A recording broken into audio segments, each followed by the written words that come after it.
Okie dokie. Hello, beautiful people. Hope you're feeling funky, feeling fresh, and feeling good. Woo-woo. As you can tell by the drinks on hand, we are feeling good, about to feel better. This is my first time trying a buzzball ever in my life because I'm 36. I'm 40 and I've had my buzzball. And I lost my do you know what? It's not even an age thing, it's the colour thing. You know, guys know how I feel about brightly coloured drinks. Yeah. I'm like, nothing should be that colour artificially. Like, it just doesn't feel real. But anyway, hello. There is a reason why we have drinks in hand, because it's only right, because we have a cocktail connoisseur. A cock and a cocktail connoisseur. Yes. I know that's right. But before we get into introducing her, let's introduce ourselves. It's your girl, Tolly T. Just call me Audrey. And we have a very special guest in the building. We have podcaster, virality, if that's the word, serial viral babe, the girl who talks the things with her chest, who talks boldly, who she is, no matter where she's at. It's the amazing, the beautiful Madame Joyce. Mama, I made it. Do you know what I was going to You say? see? I can't believe it's taken us so long to do this. know. I know, only 5 years. What has it not happened? I mean, we've been on your show. We've been on your show. You've been on my show. I was just waiting for my invite. Wait, was there unknown beef? I got no, no. I don't think there was. I was just waiting for my invite, but you know what? 5 years is better than never. No, I'm happy to be no. here. Now's the time to come. We definitely want you. Actually, we want you here more often. Come whenever you're bored and you want to have a chat. You are more than welcome to come. Literally. I have to say thanks to Joyce, because you did a really lovely thing. Once we announced everything that was happening, you sent a really lovely voice note and it was really sweet. And I really appreciated that. Honestly, like, I actually wanted to come down and just give everyone a hug, because honestly, I know how hard it is to do this in the 5 years I've done it. So to be able to do it have it for 10 years at the level that you guys have had it, like, honestly, like, I'm so pleased. I'm so inspired. Thank you, babe. Thank you, babe. We're very inspired by you. How are you? Girl. Right now, they're beating my ass on the internet. I've said something cheeky and they have me by the throat currently, but I'm actually good, you know. Does that bother you? Do you know what? Yeah. I feel like this situation, which was about the Clay Thompson thing, I think I'm getting better every time I go through a flogging. Right, okay, This is not my first rodeo, you see. Right, okay. Yeah. But every time I care a little bit less, and I quite like that. I quite like that. So I'm actually quite fine. I've been having play with it. I've been having fun with it. And the girlies have been having my back. So thank you for everyone that's fighting for me in the comments. No, the girls. Yeah. But also, you're not wrong. Exactly. So they're trying to flog you for being like, oh, we don't know who Clay. We don't. Like, truly, I had no idea who this man was until he started dating Megan. Yeah. Same. And I was watching, because I love Jessie Wu, so I was watching her podcast. Even she didn't know who he was, and she's an American. Like, basketball, we have London Lions and OV. Yeah, I don't know nothing about UK basketball. Yeah. Zero. I cannot name you one other, and I used to play basketball. Really? Fun fact. I genuinely did. No one believes me, but I genuinely used to play basketball. And honestly, in the UK, London Lions and OV, gun to my head, I could not name you a basketball player in this country. No. Yeah. Gun to your heads right now, name me 5 NBA basketball players. Michael Jordan. outside of Steph Kobe Curry. Bryant. Outside of LeBron James. Lamar Odom. Lamar Odom. Tristan Thomas. Yeah. And guess how I know Lamar and Tristan? Exactly. From the fucking From Kardashians. the women. Yeah. Exactly, from the women. Yeah. I'm sorry, that's No. not We're better than that. Okay. Ben Simmons, but truly I know him from Maya. Let's call it spade a spade. That's how I know that man. I don't know that man before that. I only know sports when it intercepts with popular culture. Kevin Durant, but I only know him because he was saying all the things that were trying to get him out of here. Oh, yeah. Yes. Gilbert Arenas. Who? I only know him because of Basketball Wives. Oh, I don't know that then. See? LeBron James. Okay, I know LeBron James because of LeBron but James. who But the hell hey, doesn't? Savannah helps you too. Yeah. Who else is there? Stephen Curry. Steph Stephen Curry. Curry. Not Stephen. I was close. And he's got a brother that plays as well. Does he? Yeah, he's got a brother that plays. Oh. Go, What go, about go. all of the those brothers? Who? The LeBalls. Not No, I don't think their LeBall. names are LeBall. Oh, no. There's 3 of them. And then remember, one of them has a baby with Miss Nikki Baby. Have they dated a baddie? Miss Nikki Baby. She has 2 kids with one of them. LeVar Yeah, Ball no, I don't know them, mate. or something. There's 3 brothers. They're all in the NBA. But I only know them because of Miss Nikki Baby. So all we're doing is proving MJ's points. That's it. Yeah, they weren't too happy about it. Also, I haven't watched Love and Hip Hop in a while. How's she doing? We miss Nikki, baby. Yeah. I don't think she's on that anymore, babe. Oh no. And once you have babies with an NBA She's player, not. you don't need to be She hasn't been on there for Facts. You don't need to be in Love She and hasn't Hip been Hop. on there for You have no Facts. business in Love and Hip Hop once you've got babies with an NBA player. So absolutely fair. But like, I don't know what the big deal was. We don't know who that person is because we don't know who that person is. It's as simple as that. Exactly. And the fact of the matter is, for me, I only heard of Klay Thompson because of his proximity to Meg. That's the only, otherwise I would have never heard of that man a day in my life. Because we don't follow basketball. So, and that's not a crime. There's loads of people that we will be familiar with that the men won't know that are equally as famous or respected or whatever. They just simply don't know them. If you don't know someone, you don't know someone. We're in England, and not a gone to crime. my head, I couldn't name 5 active football players. Yeah, like yeah. Saka. Oh, I like Saka. Not yeah. Saka, I could though. Go on. Okay, go for it. I could. This is what The I used to. actively play. Women's sports. You can't say John Terry and David Beckham. Oh my God, I put myself on pressure. Yeah. Active, like they're working now. They're playing now. Saka. Yeah. Wait, no, No, we I've been actually put on need the to know. We spot. actually Wait, need to no, know. no, Who is no. playing football No. currently? Oh my No, God. come on. Actively. Saka. Messi. Man like Saka. Messi. Is Yeah, he still Lionel playing? Messi, Cristiano Ronaldo, Yes. Like How'd you say Messi his and name? Ronaldo are not still No, playing Ronaldo's still football. playing. Ronaldo. He plays for Portugal, isn't Wait, it? does he still play? Yes. I don't No, think no, he no, does. no, no, no. Mo Salah. Mo Salah. Yeah. Excellent finish. Mo Salah. That's the only reason why I know him. I think there's more than one Salah. What's the one with the long neck that plays for Chelsea? Like he's like everyone is obsessed with him. He's a white boy. Jesus? His granddad is Jamaican. Cole Palmer. Palmer. Yeah. Yes. And then there is the other one, Raheem Sterling. Raheem Sterling. Is he Thank still you, playing? sis. I believe so. Okay. Yes, Raheem I think. Sterling. That's very good. And then we have Yeah. Theo Walcott. Who? I don't think he plays anymore. Anyway, women in sports. That ends our segment on sports. But I'm just saying, if any of them was dating somebody, I would know them. Alex Iwobi. Yeah. Yes. Lukaku? Yes. Lukaku. Exactly. Look at us now. They're just rolling off the You was tongue running now. off the song now. Yeah. See? Active. But I don't understand the shouting at you. The passion is a lot. Guys, you should see my DMs. Currently, like, my DMs right now are insane. My emails. Is it men? It's guys. Yeah, it's all- of course it's venomous, gonna be guys. venomous men. You dumbass, hoe ass fucking bitch. And when Americans insult, they love to, you dumbass bitch. I'm not gonna lie, I did have a back-to-back with one guy. He's like, you so stupid as fuck. And I was like, you look like you're 5'3", shut the fuck Yeah. up. And he was like, yeah, you dumbass bitch, look at you got brain cells. And then the guy, obviously I went on his page and he plays for the NFL. And I was So like, what's your own then? You're not even in the NBA. he plays for the NFL. He's not even anyone big, but I was like, best of luck with the NFL. You should be the ball. You look easy to throw. Oh. For you, girl. And how did he respond to that? I don't know, I blocked him because I was like, I have to win. I have to win this battle. But yeah, like my DMs are crazy. I had a voice note,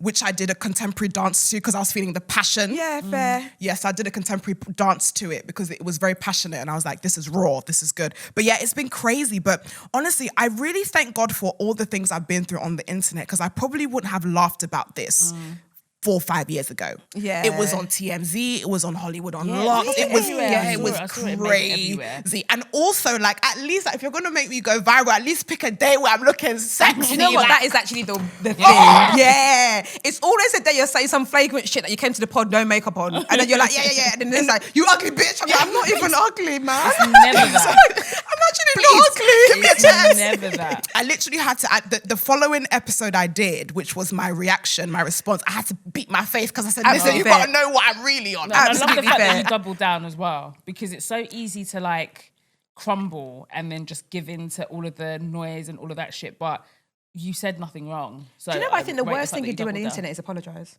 Agreed.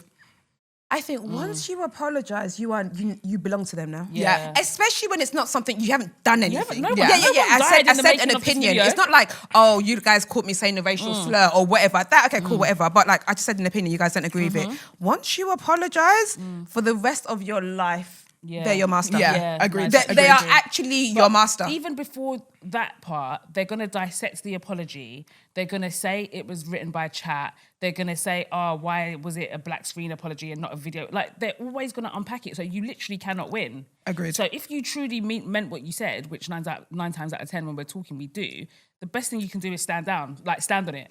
Because apologising does nothing. Yeah, I don't apologise. Agreed. And I mean, let's have a laugh. Like, there are some things that we can say is factual, and we can say that they're important conversations, like things like politics, things like racial conversations, like I get it.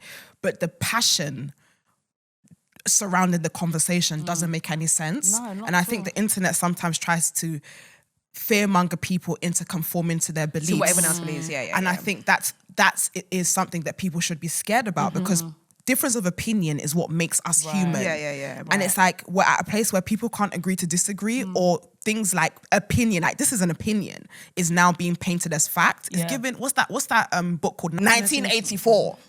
You know what I mean? Yeah. But I also just think, like, you're not going to get a turn with Clay.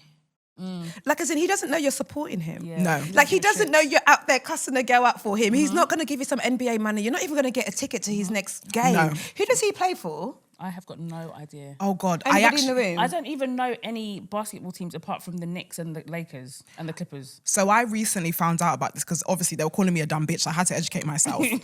He plays for the Dallas Mavericks. I've never heard of that team until I Googled it. Right. But there are so many teams, aside from the Lakers and the Chicago Bulls. I was gonna say, do they still exist? Yeah. They were massive in the 90s. Because of Jordan. Because of Jordan. Yeah. But I believe so. Right. They couldn't kill him off. Yeah.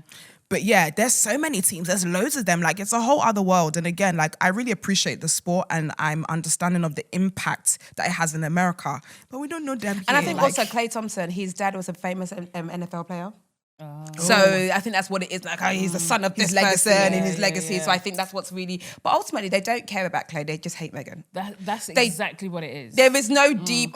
We just love Clay so much. And how many of you's got his jersey? You lot that are calling her a dumb bitch. Show me your LA Exactly. LA Clay. You know. This is Show me your Mavericks jersey. And the thing is, I know, like, men and sports, I know that they get super passionate about it to the point where, like, not even to make it dark, but literally domestic violence rates go through the roof during When like, the football season. Yeah, during peak football season. So I know that, like, it means the world to them, but it can never ever be this deep. can't be that And the thing is, these are the same men that will turn around and say that women are more innately emotional.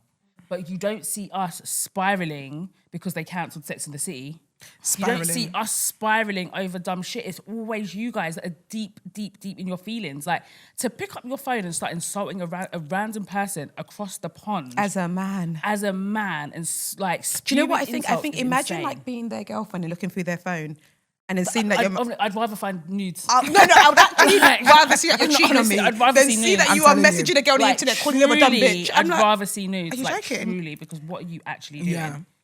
And the thing is, it's like, these are the same men that are so homophobic. They'll call, but it's never the gay guys. The gay guys never do this. They're never on the internet chatting shit. They're never trying to tear down black women. It's always the straight black ones. 100%. I'm like 99% of my DMs right now is all guys. And I think the age range is so crazy because I'm seeing young boys there. I'm seeing some of your uncles are in my DMs right now, foaming at the mouth with their catheters hanging out. Like, it's crazy. It's crazy, but yeah, it's funny. The internet is a funny place. Yeah, you do it. No, you do it well. No, you do it so because well. I don't like things like that.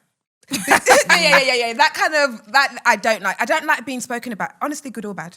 Leave me alone. Yeah. Like, let me do my job and then everybody enjoy it or not, and then we'll carry on. Like, that whole, like, I can't stand it. all the commentary and stuff I cannot, like, because instantly I'm like, I want to fight you. Yeah. But there's absolutely nothing you can do about it. Yeah. And then when people start coming into my space, like, as in, like, what do you mean you're DMing me? Like, Yeah. if you're going to talk about me with your friends or whatever, cool, do that. But what do you mean you're not coming to me to tell It's me about weird. it? Like, go It's away. really weird. Like, I feel passionately about things all the time, but not to that point. I have never DM'd anybody in my life like, you're so stupid for that comment, ever. Yeah. Never. Ever. It's crazy. Well, nor have I written an essay, because there are some people that I think they truly do it in good faith. Like, I've had people DM me stuff like long, but you can see that they're foaming, but they're trying to be calm, cool, and collected in their approach.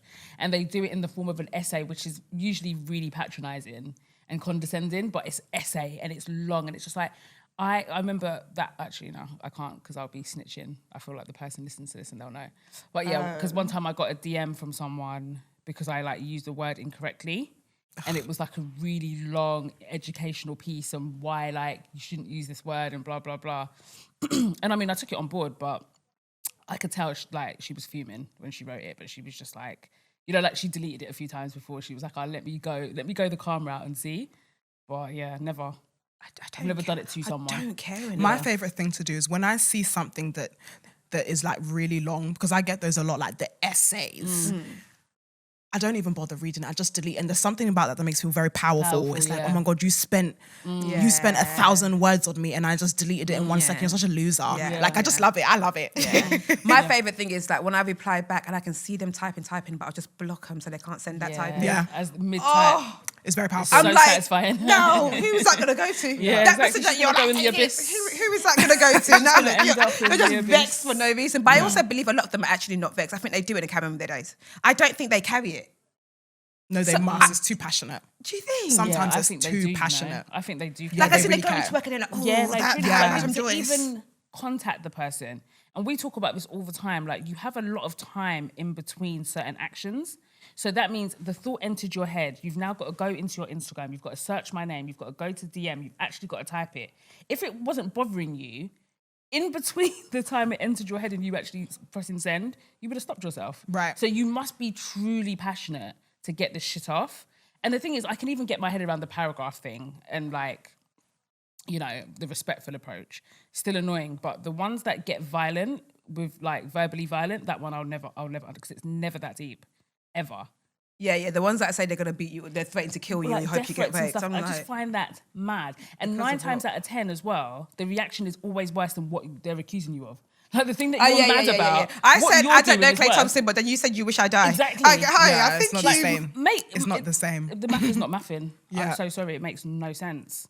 So yeah, people are weird. But it's good to know you're fine about it. I'm so fine. I'm good. Because you don't shy away from, you're gonna, I've got a thing to pick with you. What? Oh my God, go on. What did I do? It's not a deep thing at all whatsoever. It's one of your beefs.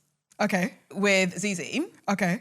So I avoid mess. Like when I see it, I'm like, oh, the girls are fighting again. But I'm like, I like all of the girls. Yeah. So I just mind my business and blah, blah, blah, blah. But this one, I was like, no, I'm actually going to watch it. Okay. Yeah, so I was like, actually. And I think it's like the first time someone's done a video about a beef. Does that make sense? Normally it's like Instagram indirects in and out, right? So I was like, sitting Instagram indirects and I was like, oh, there's a whole video about it. So I went to go watch it. And I was like, I could valid, you're making points. Like, because I'm a true believer that you're not allowed to like people. Like, you're allowed to not like people. If you don't like someone, I don't like, because it's not by force. Personalities don't mesh, whatever. And I was like, great. And then you got to the bit where you're like, and then whilst you're chatting shit, I'm here being cuddled by my man. I was like, no, stop making men feel like, they're not, you having a man and her not having a man doesn't make her lesser than. No, that's not what you I lost said. me That's there. No, you, that's projecting. Maybe. You projected. The point I was trying to make was that why am I in your brain in the middle of the night when there are better things to do? I'm going to reignite something and I don't want to. Honestly, you brought it up. That's what I said. It's me. No, it's Zizi, it's me. It was me. That was the point. That was the point I made. So do you have any other questions? No, that's it. Is that the bone? No, that's the bone. That's truly, because Okay. I feel like men always are spoken about it between women's beefs, and I'm just like, they're not even a factor. Like, go, like as in, at all. Go away. At all. I think men are still trash. I think, if anyone knows me, I will never use my platform to glorify men. It was just in context of that conversation that I was speaking about. It wasn't like, oh yeah, I have a man and you don't, because one day you have a man, the next day you don't have a man. And that's what it is. Like, you actually can't carry them on your head. You can't carry them on your head. You can't calculate. You can't though in this situation. Yeah. I did see that. So we're gonna make her. I did. Do you know what? Yeah, I feel like again, as much as me and Zizi don't see eye to eye, I can respect her and I can respect her craft. And she's very much like me, where you can have disagreements with people, but the truth will still remain the truth. Yeah. I'm somebody that even if I don't like you, I'm not the type of person to say, I don't like you and you're ugly, because you're actually That's not true. That's not true. That's not true. That's not true. Yeah. So I think it's a mature thing to be able to separate that, and I really did appreciate that. So yeah, Because the reason why partly I want to bring it, because I do think, right, I think that's where the black women in this space, that's why we're losing, you know, because we don't work together. It took us 5 years to get Joyce on here. It's like I said, like, and that's me saying do you us. do you want to talk about that? No, I think we should. No, I absolutely think we should, because when you see the guys, when you see the filthy fellas, when you see they are building networks. When you see the Harrys and the Chunks, they are building networks together, because I was like, yeah, let's do something like your followers, this, that, and everything. And I just don't think the girls do that enough, because we are all like crabs in a barrel, being like, no, my one has to be the one that goes viral. I think this is a thing. I think it takes one person to facilitate that type of environment. For example, like shout out to Filthy Fellas, people like Poet and Tigo that start these things and bring people on and raise them up. Like it starts from someone, and when you are incubated in that type of environment, you're like, wait, this person helped me, so I'm here now, the next person must help me. Yeah. And I think unfortunately everybody wants to be helped, but nobody wants to help. Yeah. So yeah, I mean, like, again, I've been in this space for 5 years. Yeah. And I remember being a baby girl in this thing and not really having any sort of mentor or guides that wasn't women. It was the guys that were like, okay, oh yeah, we see what you're doing. And again, that made me feel sad. Yeah. You know, that made me down. But you know, you just have to plow along. So now I'm in a situation where it's like, okay, cool. Now I'm here, and I could be the woman to be like, oh, well, nobody helped me or nobody supported me. I'm not going to help anyone. But it does take one person to start it. Yeah. And I also do think, often in the industry, people, and not even the people themselves, people around you make you feel like there's a problem somewhere. Yeah. Where do you know what I mean? Yeah. Like, it's like, oh, you want to get someone on there, like, oh, I don't know if she do your show, you know? You're like, oh, you're like, does she not? So that instantly everyone assumes there's an assumed beef with people everywhere. Yeah, exactly. And I feel like with the guys as well, like even though they definitely, it appears to be united, it's still very much they're all still very contained. Like I see like what like the side men and all of that, what they do is very separate to like what Harry and Philly and all of that. Do you know what I mean? I feel like they're still in their boxes, but they do cross over. Like they'll bring in the Love Island boys and they'll go on each other's streams and they will do all of that. And they do cross platforms in a way that is like benefits everybody. Do you know what I mean? But it's still like very like, they're over there, that group is over there. But yeah, I feel like with the girls, there's like... Can I ask you guys a question? You guys have been in the game for 10 years. Yeah. Who do you feel like you have supported on their journey? Oh, I definitely feel like I've supported people on their journey. I think I've supported like many of the girls who have started podcasts and kind of like stopped. For example, and I say that in the sense of that, there hasn't been a startup podcast that started that said, can we have you as a guest? And I didn't go on. Yeah. Okay. Even if it was like, this will do nothing. Like, not even in a rude way. Like, I'll go on because I know that episode will do whatever you guys need it to do. Cool, I will be there. If it's like, hey, can we have a minute to talk about like, how can we make money in this thing? Cool, like call me up, like message me, whatever. But I think there's an assumption that I won't, so people don't message me. Could I have made more of an effort in reaching out to people? Absolutely. But that's my pride. Do you remember the first time we met? No. We were it was Stormzy. It was a Stormzy after party. Remy Berg, shout out to Remy Berg. She had taken me to a event. It was like 6 months in, and I went to the Stormzy concert. I believe this was 2022, maybe early 2022. Yeah. And I remember going back and I remember seeing you. I remember seeing ZZ. Yeah. And I remember seeing you and I was very, very excited to see you. And I went up to you and I said, Tolly, I just want to say, I really love everything that you do. Yeah. And I love how you are not just a podcaster, but a personality. And just the fact that you've been able to have your own identity outside of the podcast is something that I want to do. Yeah. What did I say? Oh, God. Oh, God. You said, thank you. And you walked away. I can't lie to you, I have absolutely no memory of that. I know, that's not, but I do. I have. Where was the party? Do you remember Stormzy had a concert? And there was an after party underground. At the O2? At the O2. Was that with my nephew? Yeah, you was with your nephew, and I believe ZZ was somebody. Yes, I was with my nephew. Yes, I know exactly what you're talking about. Yeah. So that was the first time. Yeah. You don't remember, but I remember. Yeah. That was the first time I interacted with you, and I thought, God help me. And the thing is, I probably It was didn't such even mean a it. you brushed, man. You brushed, Do you know what? Genuinely, I'm so sorry. I have no memory of that, and I'm genuinely so sorry because that's actually unlike me. Yeah, because you would have been like, "Oh, I met Joyce." I would have told you. No, but I I wasn't Joyce then. Yeah. I wasn't Joyce then. That's the thing. I had just started podcasting. I have no memory of that, but if I did that, I am genuinely sorry. It's okay. I held on to it for No. I'm actually glad you pulled me up on that. I'm actually, because I would be very surprised if anybody else would say that about me. No, that's fair. I'm not. I Like, don't know. I'd be very surprised if anybody else would be like, oh yeah, she wasn't nice to me. Because I'm just like, oh hi, oh thank you. You're lovely to yeah, everybody. but like, yeah, sorry. No, that's okay. I think for me that was such an important interaction to me because you guys are the OGs. You guys are the girls like us who have just started to this space. We look to you guys as the kind of pinnacle of what. Okay, let me say something about that. Well. Okay. Thank you for saying that. But then also, I think we have had our own gripe to be like, these lot don't rate us. Yeah. Okay. I'll be very, very honest. we There's sometimes to definitely- be like, no, the girls think we're mugs. Yeah.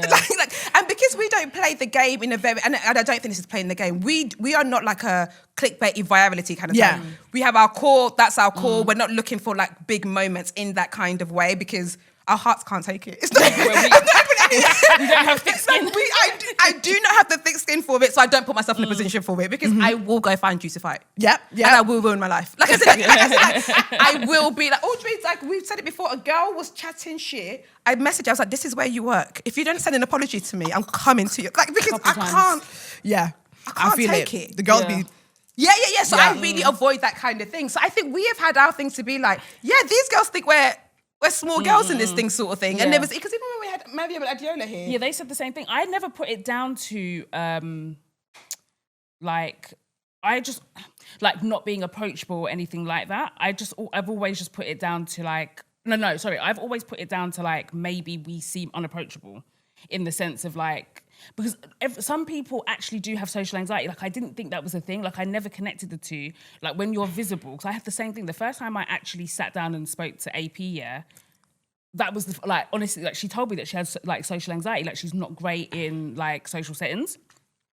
And I could never connect the two because I've just never understood how that could be a thing when you do something visible. But it's absolutely, and I feel like sometimes the longer you're in it, the more that heightens because you're more visible. You're actually more vulnerable in certain situations, in certain positions. So your guards will be up because you don't know. And I feel like the same energy, like maybe things have like been passed on to us or like Chinese whispers or whatever, it happens to everybody. So it's a bit of a domino I think people effect. underestimate the Chinese whispers. Yeah, and it really is, and it's not even anything big. It's never anybody being like, she don't fuck with you, or we heard they were, it's never that. It's just little seeds that they plant. And I feel like it's intentional. Like, if you keep us divided, and it sounds corny, but it's true. Like, if you divide us, like, what's the saying? Conquer and divide and conquer. Together, divide and conquer. separately. That's yeah. That's not It's kind of, saying. and I just feel like it's more prominent within female spaces, but we've definitely felt that we're like, did the girlies like not? Because I'm really big, and when I say girlies, I'm not talking about you because we've always had a good relationship, but I just feel like, we've been doing this for a really long time, and I just, not that we don't get our flowers, because when Craig David came here, name drop. When Craig David came, he basically was like, you can't do it for the flowers. You kind of have to do it knowing your contribution to the game, knowing that like your audience love you. Yeah, and but blah, ego. blah, blah. But every now and then it's just like, like when you're left off of certain lists or you're left out of certain awards, like it stings. Like, I'm always very honest about that because we work so hard. We all do. We all know what it takes to like build something. And especially because of our longevity. So when it feels like you're overlooked, like Guap Gala, like I'm mad. I was really annoyed at the Guap Gala, because the first time they did it, sorry, it's the buzzballz has got me talking. This is truth serum. So the first time they did Guap Gala, you don't have to do this. No, I'm saying it. I don't care. Okay. And shout out to the guys. So I love them and I love what they've done. But the first time they did Guap Gala, they actually DM'd us to say, can you Give the award out. Give the award out, yeah. And I messaged back and I was like, no, because why are we not nominated? Yeah. And again, this is like a misconception that people have when you've been doing this for ages. There's an assumption that you've won every award. Like, that you you've don't done care. everything, that you don't care. Or Yeah. like, but no, this is the first one. So how could we possibly have won in the past? Yeah. Do you know what I mean? So I was like, well, no, I don't think we're going to do that because why are we not nominated? And he literally was like, but you guys are the OGs. I think that was the point. I think it probably in their mind, you guys are too far gone. You have a big fucking fat Spotify deal. You are like, maybe it's a eternal thing that I don't think you see how people see you. Maybe. Yeah, It's it might so be. fun. I was having a conversation with Julie about this literally yesterday. And then she was like, you have to realise people, because like, she was like, people rate you highly, right? So they think, oh, you won't come to that. So they just want to invite you. Yeah, and then because they think like you won't want to come, but I want to say if I want to come. Yeah. So I want to turn it down. In Guap's mind, it was a thing where it's almost like the mothers of this UK thing, they are handing the baton to the next generation. And interestingly enough, I won that year. I think it would have been a beautiful moment for someone, for people who have been in the game to be like, okay, yeah, we've been doing this and we are going to champion and highlight the next generation. But that's all good and bad to category. say when it's just like, but then that generation doesn't feel like they've been highlighted. Like every so That's often, I'm exactly like, my point. I get not Nicki Minaj, I get Lil Kim's gripe sometimes. Like I And didn't. now I get Nicki's because Nicki's now mad about the same fucking thing. Yeah. Because it's just like you feel like you have been highlighted, but then they put your responsibility to be the one that, well, but you must do the highlighting. And I think a lot of and also maybe that's, and I think a little part of it is the conversation that you and Zizi was having, where she was adamant, like, I've been in this for a long time sort of thing. And I think it's just kind of, and a lot of the 2016 babies feel that. And we're a 2016 baby. And I say that as the people who at 2016 started things. We're like, oh, and you realise it now because a lot of them are quitting in 2016, in 2026. Like a lot of I've seen so many people who, we started this thing together, they're like, yeah, I've done it now. Like I've wrapped it up or whatever. And I do think a lot of them feel jaded that they weren't given the space to be like, hey, we opened up this thing as well. Yeah. But it's just like, oh, but yo, like. I don't think I think to be honest, it's a great opportunity, just as you guys are doing with the next season of the Receipts podcast, to position yourself as the leaders in the forefront of the next generation. Yeah. As much as, like, of course, you guys open the doors. It's like, why do you want to be recognized in the category with people who are small leads? Like, we are just figuring ourselves You've out, never you know? been, Yeah, you've never been recognised. Yeah. But I also Because think when they you can started, be- these things didn't exist. So you've Yeah. actually never been recognised. Yeah. So that's exactly my gripe. It's not that newcomers are being awarded. No, the newcomers or the whatever, for lack of a better term, are being like, absolutely they should be as well. But also recognise the people that have been here, putting in the work. That was literally my only thing with that particular thing, because it's like, how are you going to say, oh, we've won everything, but this is the first one? Do you know what I mean? It just, the math just didn't math. And I mean, we still went that year. We had a great time and all the rest of it, but it just didn't feel right. So, like, for me, just to answer your question as well, I do the same thing. Like, I feel like cross-sharing of platforms is really powerful. Yeah. Like, I always go on a podcast. I don't care how small you are. Like, if you've thought enough, because I remember what it was like when we Us started. trying to get guests, And us trying to get guests. And I would have never imagined that all these years later, I'd be the people that people were like nervous to email, or like, you know, took this big leap of faith by like DMing or whatever. So I'm always very gracious. I've been on some very small platforms to the bigger ones, whatever, and the ones in between. Like, I'm always happy to do that. People always email and ask me to mentor, and I'm just like, I don't know what I would. Mentoring, I can't do yet. Yeah, I don't know. No, I'll be very honest. I'm not there yet. Yeah, I don't know what. And the thing is, I know it might, like, there might be a view to be like, you are, like, I'm very aware that I can't give you. And also, I'm a big believer that I think black women have been mentored enough. I think we've had mentored and underfunded. We need budgeting. Yeah. Like, as in, I don't want you to come to me and I mentor me and you're like, okay, you've got this idea, and I can't be like, okay, here's it. Facilitator, I want to be able to be like, okay, here, I've got Agreed. this space, come and film it here, this 10K, here, this. I'm tired of saying, you can do it, reach. We've heard. Agreed. Yeah, 'cause mind We've you, heard. It's not even happening over here. Exactly. Do you know what I mean? So like, what I try girl. to do at most is that, like, the amount of interviews I've done for people to be like, oh, their university coursework, let an academic get to me, because I love the girls that are smart. Yeah. That is my thing. Like, you're smart, you're in your books, you want to do this thing, cool, I'm there, I'm helping, I'll do whatever. But like, I definitely think I've done my fair share. In fact, more than my fair share. And also with us as well, which this is just going to completely counteract like what I'm saying, we've done a lot BTS. Like, our things haven't necessarily been like loud, because I think that just defeats the purpose of why we're doing it, because we're doing it from like a very genuine place. So even down to like things that we say no to, things that we have to be like hyper aware about, like yeah, I feel like we do more behind the scenes. What I've had is that anytime like a press has interviewed me and they've been like, oh, tell us your favourite podcast, I will always say Podcast of the Girls. Yeah, same. Even if I don't listen to them like that religiously, because like I was like, hey, platform. Same, that I didn't have, well. whatever. But I completely understand what both parties are saying. And Joyce, I can almost bet you there's someone, what you said about someone's thinking that about you. You're never going to be able to win. Yeah. Someone somewhere is saying that, but yeah, she hasn't bought because you haven't done it for them. So they're like, oh, she hasn't brought the girls in, but it was like, no, I did it for you. it just didn't happen with you. And also, we're fighting for our lives as well. Brent, why are you shaking your head? They say to me, There's 3 people. Three people. Thank you. Brent is so messy in the corner. Thank you. Joyce, I promise you, no hard matter though, what man. you do, someone will say, That's but fair. with me, you didn't do That's this fair. thing. So blah, blah, blah, blah, blah, blah. I just think everyone's fighting for their lives. So like for me, like I get it, but like I don't have an expectation. Like if people do it, it's nice.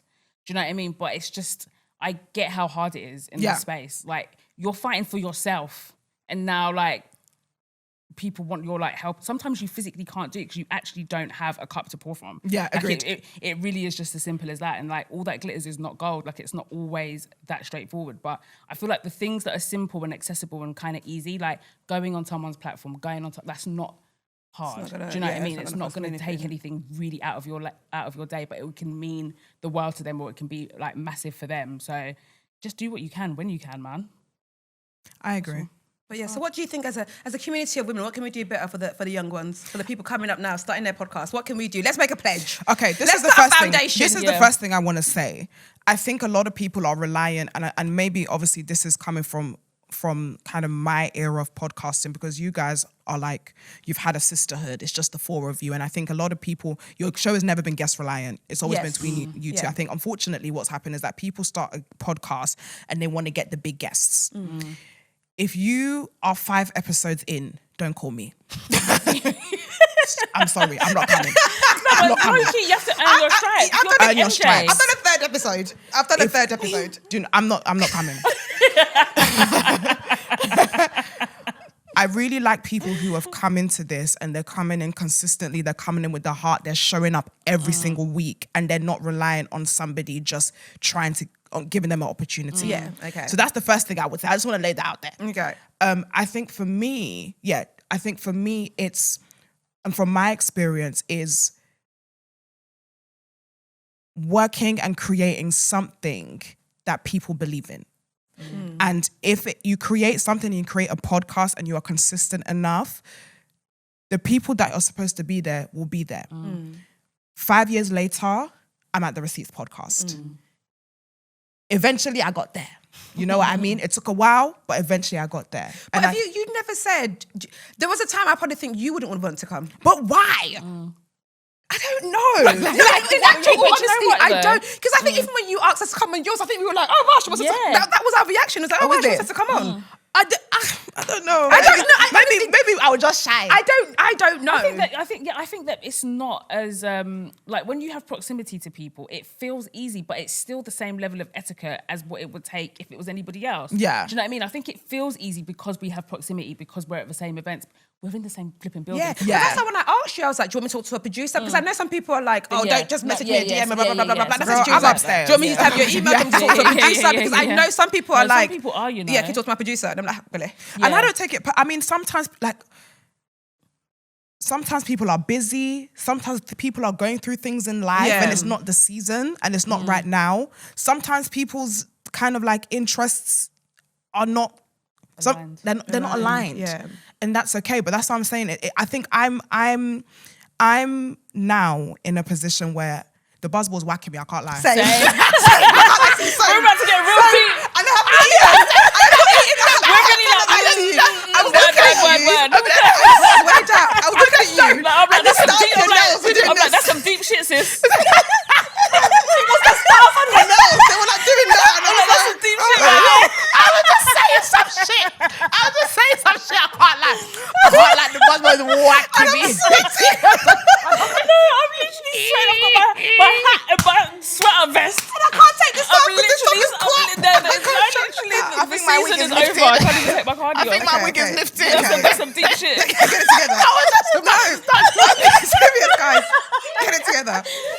No, but what I will say though is that, you know, I think we should you No, guys we're are not actually being getting serious. whacked by drinks. I want us to make a pledge. I'm being so serious. Us three here, the Receipts Podcast and Madame Joyce, to make a pledge that we will support up and coming Between us, podcasts. we've got Okay, two do you know what? Yeah, studios. you guys We've got already two kind of studios. If you need a studio, okay.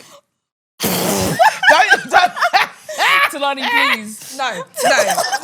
I'm doing it. Now's not the time. I don't care. I'm doing it. This is important. That is Okay. hot too. I'm actually. What did I say? Drunk speaking is sober thought. Yeah, sober truth. Drunk mind what is it speaks saying? sober truth. I don't even know, bro. Okay, between us, by the end of this year, we need to have done between us 10 new podcasts Why is between your, us. Why is your lip shaking? Like I'm not joking. I'm not joking. Between us. I'll do it. 5. Between 3 of us, not you 10, me 10. 10 between Oh, us. okay, 10 between Between 3. us. All right, fair. That's not even though. yeah, Okay, 2, 9. 4, 6. Okay, 9. 3 each. 3 each. Okay. 3 each. I'm down. Yeah. By the end of the year, we Well, need we've to have gotta done launch 3. them. No, just help like a new Just help podcast. them. Help Just them. go Okay, as like fair. go I on can do that. go on the I can do that. 3. If they don't want you as a guest, you can do a afternoon with them when you chat to them about podcasting. I can commit to Okay. that. Yeah, 3 podcasts. I could do that. Yeah? I'm so for it. Podcast pledge. Yes. But do you know what I was going to say, though? What I was going to say... Why are you laughing, Bren? Let's go again. This is a pledge by blood. Come closer, Audrey. No, we have to mean this. We have to mean this. 3 podcasts each as host. Okay. 1, 2, 3. podcast pledge. I know we're I knew this was going to be a mess. but we but mean it. I mean it. We mean it. It's No, happening. we We're going to actually sign should. it. down. We should use our platforms for better. Yeah, no, we should. Why are you laughing? We should. I feel like shit that Joyce said. I just said to her, thank you, and walked away. That makes me feel like shit. No. I'm a nice person. But you know what? To be fair, I'm somebody like I have ADHD, so I get very, Same. very overstimulated Same. in big places. So Has yours been diagnosed? Yeah, mine's been diagnosed. Mine has online. No, mine is. They tried to give me medication, but I said I didn't take it. I didn't take it. Serious thing, No. Audrey. I actually do have it. Like now more than ever, I'm more convicted in my like self-diagnosis of my ADHD. Like yesterday, I actually had to. I just do too much. Like I was literally like, I was sitting down watching TV, yeah, and then I just got up and just started doing shit, and I was just like, okay, go dye your wig. Go iron your clothes for tomorrow. Go do this. And I started every single thing and didn't finish a single thing. And I'm just like, that is not normal. And then I was like, sit down now. Like my inner monologue was like, go and fucking sit down now. You're not doing any of that stuff. Like, let's be so for real. And then I sat down for like 5 minutes. And then I got distracted. I was on my phone. And then I was like watching something. I was like, oh my God, this is too much. I can't watch it. And I just went to bed. So your story. Is that not ADHD? I'm not gonna take it away from I you. don't know. Thank you. I'm not gonna. I won't do. That's all I need. I won't take it away from you. Your story. What did I say? So I've got ADHD, right? And you get very overstimulated. Yeah. So sometimes when people do approach me, I might not be as warm as I'm used to because I'm taking in everything. Or I might, for example, someone might be talking to me here and then someone's speaking to me here. So I'll be like, oh my God, hi, how are you? And then I'd go here, but maybe they wanted some more time. So I get it. Do you ever do a thing when you come back from an event and judge your input in that event? Yes, that's my I do social that anxiety. I do that all Yeah. the time. I'm like, oh, that wasn't a good social day, Talani. Yeah. I get like, oh, you wasn't That's on me. your A game this day, Talani. No, Like, that's me. you kind of flopped today. Like you wasn't charismatic, you wasn't funny, you didn't really you weren't that good today socially. Sometimes mine is the opposite. Sometimes I'm like, oh my God, you were too much. talking too much. Oh my God, yes. Because I do this really weird thing that when there's an awkward silence, I feel the responsibility to fill it. So like, let's just say That's somebody... that's ADHD trait, you know? So let's just say you two, I've just met you two for the first time and you're like, oh, hey, Joyce, really love your content. And I'm like, thank you. And then it stops and I'm like, yeah, so today all I did was I went to the shop and then after that, how are you? What's your name? Oh, do you... No, that's a trait of ADHD because I was watching Portia's interview of Carlos King, yeah, and I felt so seen because she was basically saying she's got ADD. And then she was saying that one of her ADD traits is the fact that like she will dig into something really deep to relate to someone to fill space. And I was like, oh my God, I do that. So I'll do the same thing. You could just be like, oh, hey, like, how do you know this person, for example? Like how, like, you know, whatever. And I'll just be like, yeah, 2 years ago, me and my husband separated. And like, Audrey will say that. No, anytime you have a guest, she's like, yeah, so me and my husband separated. If it gets remotely, like, if I feel like there's an awkward dead air, I will fill it with, but I feel like I have to draw from myself. Yeah. And give them something very deep. It is a good skill to have in terms of like trying to get people to open up to you. Because if you open up, people will open up as well. Yeah. So if you say something, sometimes mine is not in context. Okay, Yeah. you're just saying it for, you're just You know saying it what for I fun. mean? So I'll just be drawing from somewhere deep and dark in a very light environment. It's like, bitch, why are you talking about It wasn't that? necessary. It was not at all. That's me. I'm a But that's proper that's the oversharer. thing It's with like, oh my ADHD. God. Like, and I think maybe because I don't like people feeling uncomfortable. So Same. someone might say something like, oh yeah, I have a wedgie. And it's like, and I'm like, don't worry, I've got vaginosis, so it doesn't even matter. Exactly. Oh my God, one time I shot myself. That was it. That was the relevant. Like, you ain't had to do that. You ain't had to go all the way down there. Like, Yeah, no, that's the thing with ADHD. yeah. So in the 5 years you've been doing this, what have you learned? What's your biggest lesson? God. Being a black solo podcaster is hard. No. Being a black female podcaster is hard. Being black period. visible is actually hell. Guys, can I just say something? You don't understand, like, just seeing the setup. I don't think you know how hard it is to be a self-funding, independent, black female podcast. It is one of the hardest things. The most. Because we had a big chat about it at, where were we? Oh my gosh, we was at, I said what I said. We just got, it's just like, it's so deep to be like, I can't do this anymore, man. We were forehead to forehead, like, everybody was laughing, like, telling their dilemmas. We were like, guys, I just don't know what to do anymore. I've got my own I can't do it no more, man. it's so hard. I can't even tell you, from putting a team together to like, again, being visible, being recognized. Like, I think I'm very different because I don't shy away from being visible. Yeah.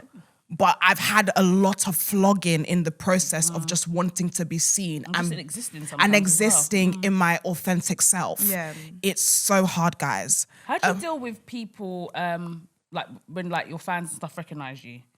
Like, does it get old? Like, not get old, but like, how do you feel? I about love it. Do you love it? I love it. Nice. I'm someone that, you know, I love embracing people. I'll be jumping up and down because I think sometimes, like, when you see the internet noise, it gets to your head. Yeah, you think everyone hates you. You think Yeah, everyone everyone hates you. you. So Yeah, even you when do. someone is looking at you, like, in my brain, I'm like, enemy of mine. But then when they break that ice and they're like, MJ, I love what you're doing. It's so reassuring. Yeah. And I give hugs. Yeah. I love a chit chat. I will stand on the road. Like, I love it when it comes to real life because sometimes, unfortunately, the way the internet is, it will make you feel like the whole world is against you. Yeah. So it's so reassuring. Yeah. I mean, I feel like that informs the like the social anxiety as well because you don't know what you're gonna get. Like, when people look at you, not everybody knows to come up to you and approach you with love. Like, sometimes people just stare, and then you do get your back up because you're like, you a hater or you a fan? I just started smiling at everyone because I don't know if it's I like, don't know do I know you from back in the day? or you're just staring or whatever. There was a girl who saw me. She was walking. We were walking next to each other at a station, and she kept looking back at me. She was like, "Oh, I just can't tell who you are," and she walked off, and I was like, Yeah. "Okay." Okay. Hi. Like, I was like, thank you. Like, my favourite one is when you're on the train and they're like, I love that. And they're listening, or they Yeah, show you that they they're listen, listening. they show you I their love phone. people I show you that they're love listening. that. I Yeah. absolutely love it. That's my I was having, favourite. this is the buzzball talking, but I was talking to talk that talk, sis. that's deep shit. That's some good shit. Because I currently in an existential crisis. I do not have a fucking clue what I'm doing with my life, right? Like, every day I lay in bed, I'm like, so this is it. So what would not happen? And the last time I felt this was when I left BuzzFeed.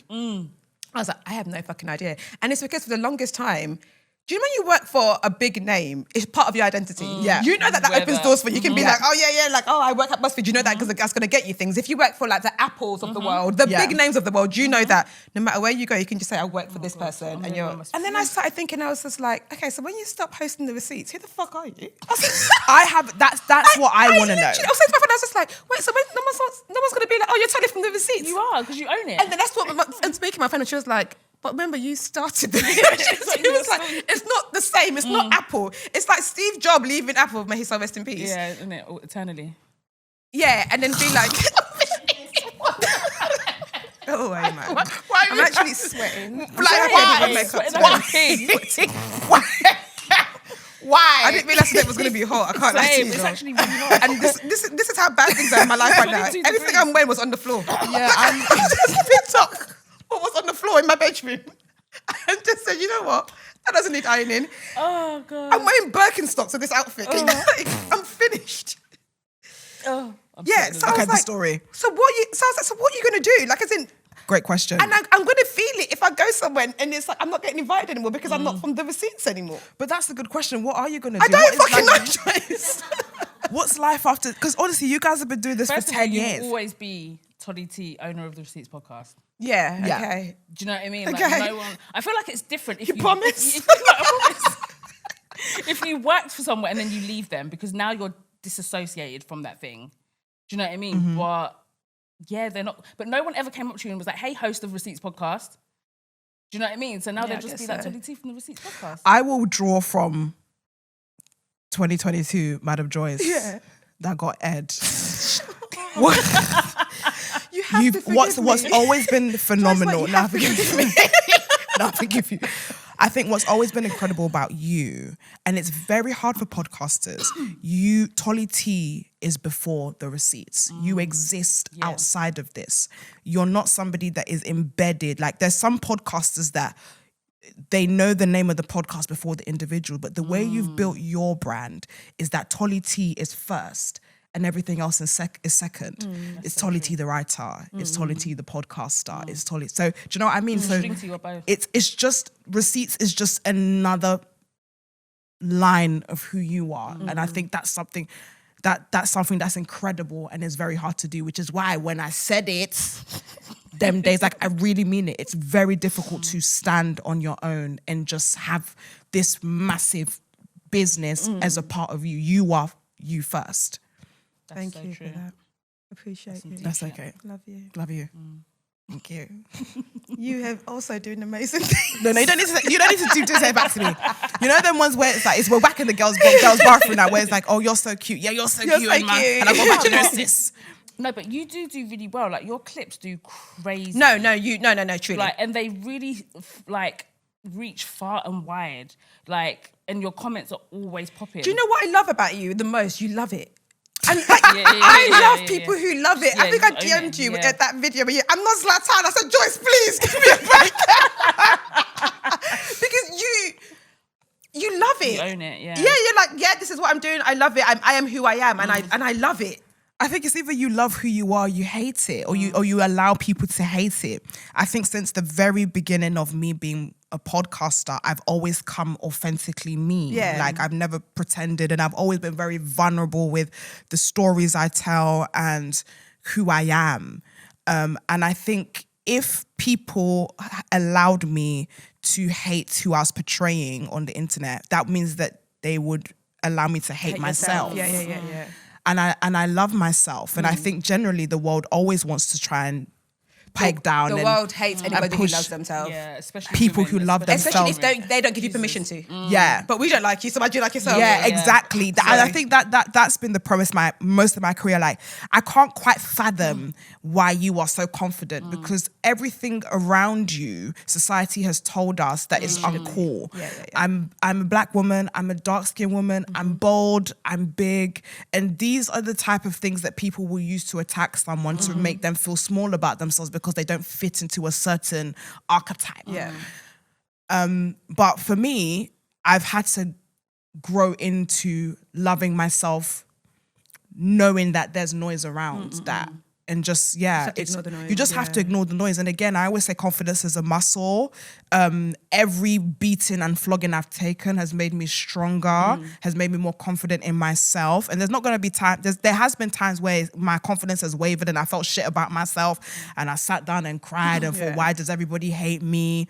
And, you know, the punishment doesn't fit the crime. But then you just get to a point where it's like, you lot ugly, bro. Yeah. Like, and like in every way possible. in every way you're possible. Ugly, you're broke, And like you're a miserable. You're tramp. miserable. Like you're stood in the box room, you're a tramp. Yeah. And it's not even there by circumstance. You're just there because you're an ugly person. Start You're cussing just people back. Because you're misusing your energy. Instead of being online chatting shit to people who are confident because you haven't given them permission to be confident, you could actually be applying that energy elsewhere. And also, it's so fleeting because I wanted to ask you about another video that you did where you were talking about like dating and finances. Okay. And like you've had a couple of those videos, but I think it's your more recent one where you were talking about like the pressure that young like girls are putting on young guys, and like if you're dating and you're a certain age, like you shouldn't have these expectations. And the reason why I say it was fleeting because there was bare people in your comments agreeing with you. What you were saying made perfect sense, so they should. And so so that just reminded me of like how fleeting it can be. 1 minute they love you, the next minute they hate you, 1 minute they agree, the next minute you disagree. But like I want to talk to you about that. Okay. Because I feel like it feels like a full circle moment, because it feels like not a new thought, but like I would have assumed that you were like not date for money, but like provider. Did your mama do that? Yeah. So when I saw that, I was like, oh my God, I love this take. Like, did you come round to that, or have you always thought that? Or was there like a light bulb moment that thought, no, do you know what? I actually have to use my platform to promote this because it's kind of getting out of hand now, like the expectations. I think there's two things. When I first started podcasting, I was 23. I was young and bubbly, and also I was 23, young and broke. My view on life was so different. So like my dating experiences was about having fun, bottle poppers, enjoying life. Like my expectations of a man was so different. Oh, he has to buy me a bag and things like that, which it's the fantasy. You're 23 years old, you're young, you love the ideology of romance, you love the idea of a man whisking you and looking after you.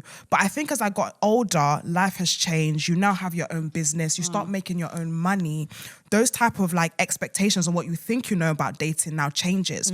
Also, the characteristics that you want from a man when it comes to being your boyfriend become very different when you're now looking for a husband, when you're looking for a life partner. You now want someone to raise your children and build legacy with. It's so different. So the conversation that I was having was about bottle poppers and was about how that it's irresponsible for a man to be going to the club and spending 10 racks. Oh, absolutely. So yes, I love the bottle only pop. Ford men should do that. Thank you. You cannot be a hard-working man, but you cannot be earning money some of them are legitly, doing that, you and spending money like that. That's crazy. It's crazy. I was on here last week complaining that I paid £23 for a drink. Yeah, for one. let's just be clear. Talkless of 10K for a table. I had this conversation on my podcast about the guys that you want versus the guys that you need. And whilst we love the bottle poppers and we love going out with them and we're going to have a great experience with them, are we going to settle down with a man that is financially irresponsible? No. That doesn't mean that the bottle poppers are not yet useful. We will go out, we'll drink the drink. And also, they just won't be my partner. They're just, we will, either they just can the be ones your that they can be your boyfriends, but in terms of husband, Because you're taking money from my family home to be buying a 10K table. Is everything all right? Exactly. And it's not my birthday. Yeah, for other women as well. And I'm not even there. Exactly. Yeah. And I think also, like, I'm very grateful to the fact that, like I said, when I was 23, I started this podcast on Universal Credit. My financial situation is very different. I have a business, I have a team. So those ideologies surrounding money change when you actually start making money. Yeah. So when you're dating from a place of financial strain, it's very different. Of need. You need a nigga with money. You gotta get me out the hood, sir. I need it. It's very, very different to when you now start dating and you're secure in yourself. You have shit. You don't really need a guy to buy you a bag. If you want to save up for the money, you buy the bag, you go on holiday. Dating becomes so different. So I think it's those two things. Oh, wicked, yeah. How did we get here with Madame Joyce? Madame Joyce, who went like 5 years ago, where was the idea to start a podcast? Like, how did we get here? I always Like, say... what was home like? What was uni like? What was all of that? Like, did you do all of that? So I briefly went to uni. I didn't graduate. I didn't graduate. No judgment. During the time that I started the podcast, it was just after lockdown 2021.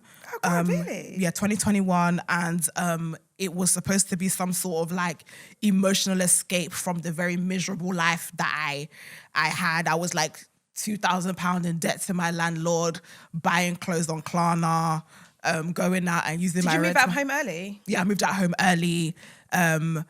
I was staying in a 1-bedroom house, very irresponsible, very free, very, very young ho. Not demure, not cutesy. Why did you move out of home? I moved out of home because when I went to uni, so I went to uni briefly for 1 year. And after I dropped out of uni, I basically used the student finance money to pay for the 1-bedroom house. Because I really enjoyed my independence. I love how you're nodding. You're like, yeah, young and shit. Yeah. Like, yes, girl. Yeah, so I was like, I love my independence. I love staying. I love being in my own house. All this is going to happen. And then obviously I was irresponsible. And then I ended up in like debt. In big debt. So I was really, really depressed. And at that time I was working at an agency doing care. And obviously because of COVID, they stopped allowing the care assistants who are agents to go to people's residential homes because they thought that we were moving the virus around. So I basically had no money. And then I ended up having to go on universal credit. And I was just basically living in a house that I owed like 2K rent to. I was miserable. I was depressed. And I just remember sitting in one day, always being a creative because I had done acting in college and just thinking, I need to do something to just escape from this horrible life I'm living and I want to create something. And honestly, like I was in bed one day and not to make it spiritual and deep, actually no, to make it spiritual and deep. I just literally, it just was like it would just placed on my heart and it was like, start a podcast. And I remember hearing it and I remember doing this like podcast because I heard the voice. It was just loud. I was just sitting there like, start a podcast. And I was like, podcast? And I was like, what the fuck is that? Like, and I remember searching up podcasts and I remember seeing you.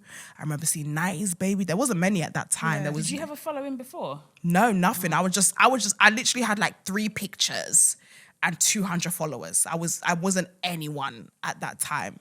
And I just remembered I only did it because I liked creating things. And I'm very good at brand building. So I was like, I want to build something that's really cool and funky. And if I'm going to do a pod, it needs to look like this. And it honestly, like the whole process of creating the show was just to have an escape and be excited about something because I was so depressed, so suicidal. If Cocktails and Takeaways didn't take off as quickly as it did, I wouldn't have continued because I'm usually ADHD. I'm the type of to start a hobby and not finish it. Yeah. But from the first episode, I remember it literally like was just, it never stopped growing. From the first episode, it never stopped growing.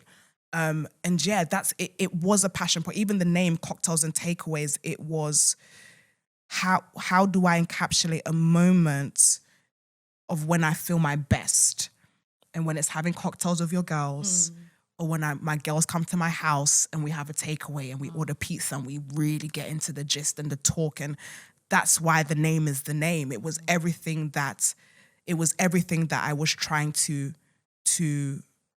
encapsulate, the good things about life. I was trying to encapsulate in a very dark time. I'm 7. I do that when I like what people are saying. Okay. yeah. It was very deep. I'm really enamored by people. I like workers. I think it's such a thing to be like, how am I going to get out of this situation? And to actually do it and to execute it. Because not many people get to execute things. Many people wish and many people try and it just doesn't become what yours has become. Many people started podcasts and a year in they're like, It's not easy. Yeah, because it's not easy. Yeah. I'm the same. If I was to, I'm sorry, I'm not doing a year hustling. Yeah. Like I get it. It's not easy. Like when you're doing this for 3 months, 4 months, and like expensive. It's expensive. And it didn't used to be. Before it could just be a mic and now you have to do video, you have to do editing. Doing video. Yeah. Yes, I want to say, Brent doesn't want to admit, but I would say I was one of the first video first podcasts. Brent? See, okay. No, not Brent being a part of everyone's He's such journey. he doesn't want to. What's Brent's part of your journey? I've known Brent from very early. I was one of the first pods to two pan cameras. I was one of the first. Brent, if you ever want to do a tele exposure. You would. No, because you know because I even remember when we used to record in Brent's studio and we're spending at least an hour talking about our business before we started recording. and after. And that time the business was businessing. Yeah, the so tea was so teaing. it was just like, if you ever wanted to be like, I'm going to just do a tele. Expose. You can absolutely do a tele. Yeah. Brent. Her mic. Thank God he's got morals. I can't. Yeah. Oh no! Don't worry. It's this sandbag. Yes, this sandbag. It's me holding it. So I'm gonna stop. But yeah, I'm honestly so grateful to God. Like when I first came in, I watched shows like Wendy Williams, Oprah Winfrey, Ricky Lake, and I always said I wanted my show to look like a TV show, like it was supposed to be like a talk show. Yeah. And obviously, all I could afford was the studio time at that time. But I always had my show was always visuals. I remember, guys, you guys used to hate TikTok. You were like, we are never. I still hate you said TikTok. we are Doing TikTok. never I still going hate on TikTok. TikTok. Yeah. I think my first episode was on TikTok.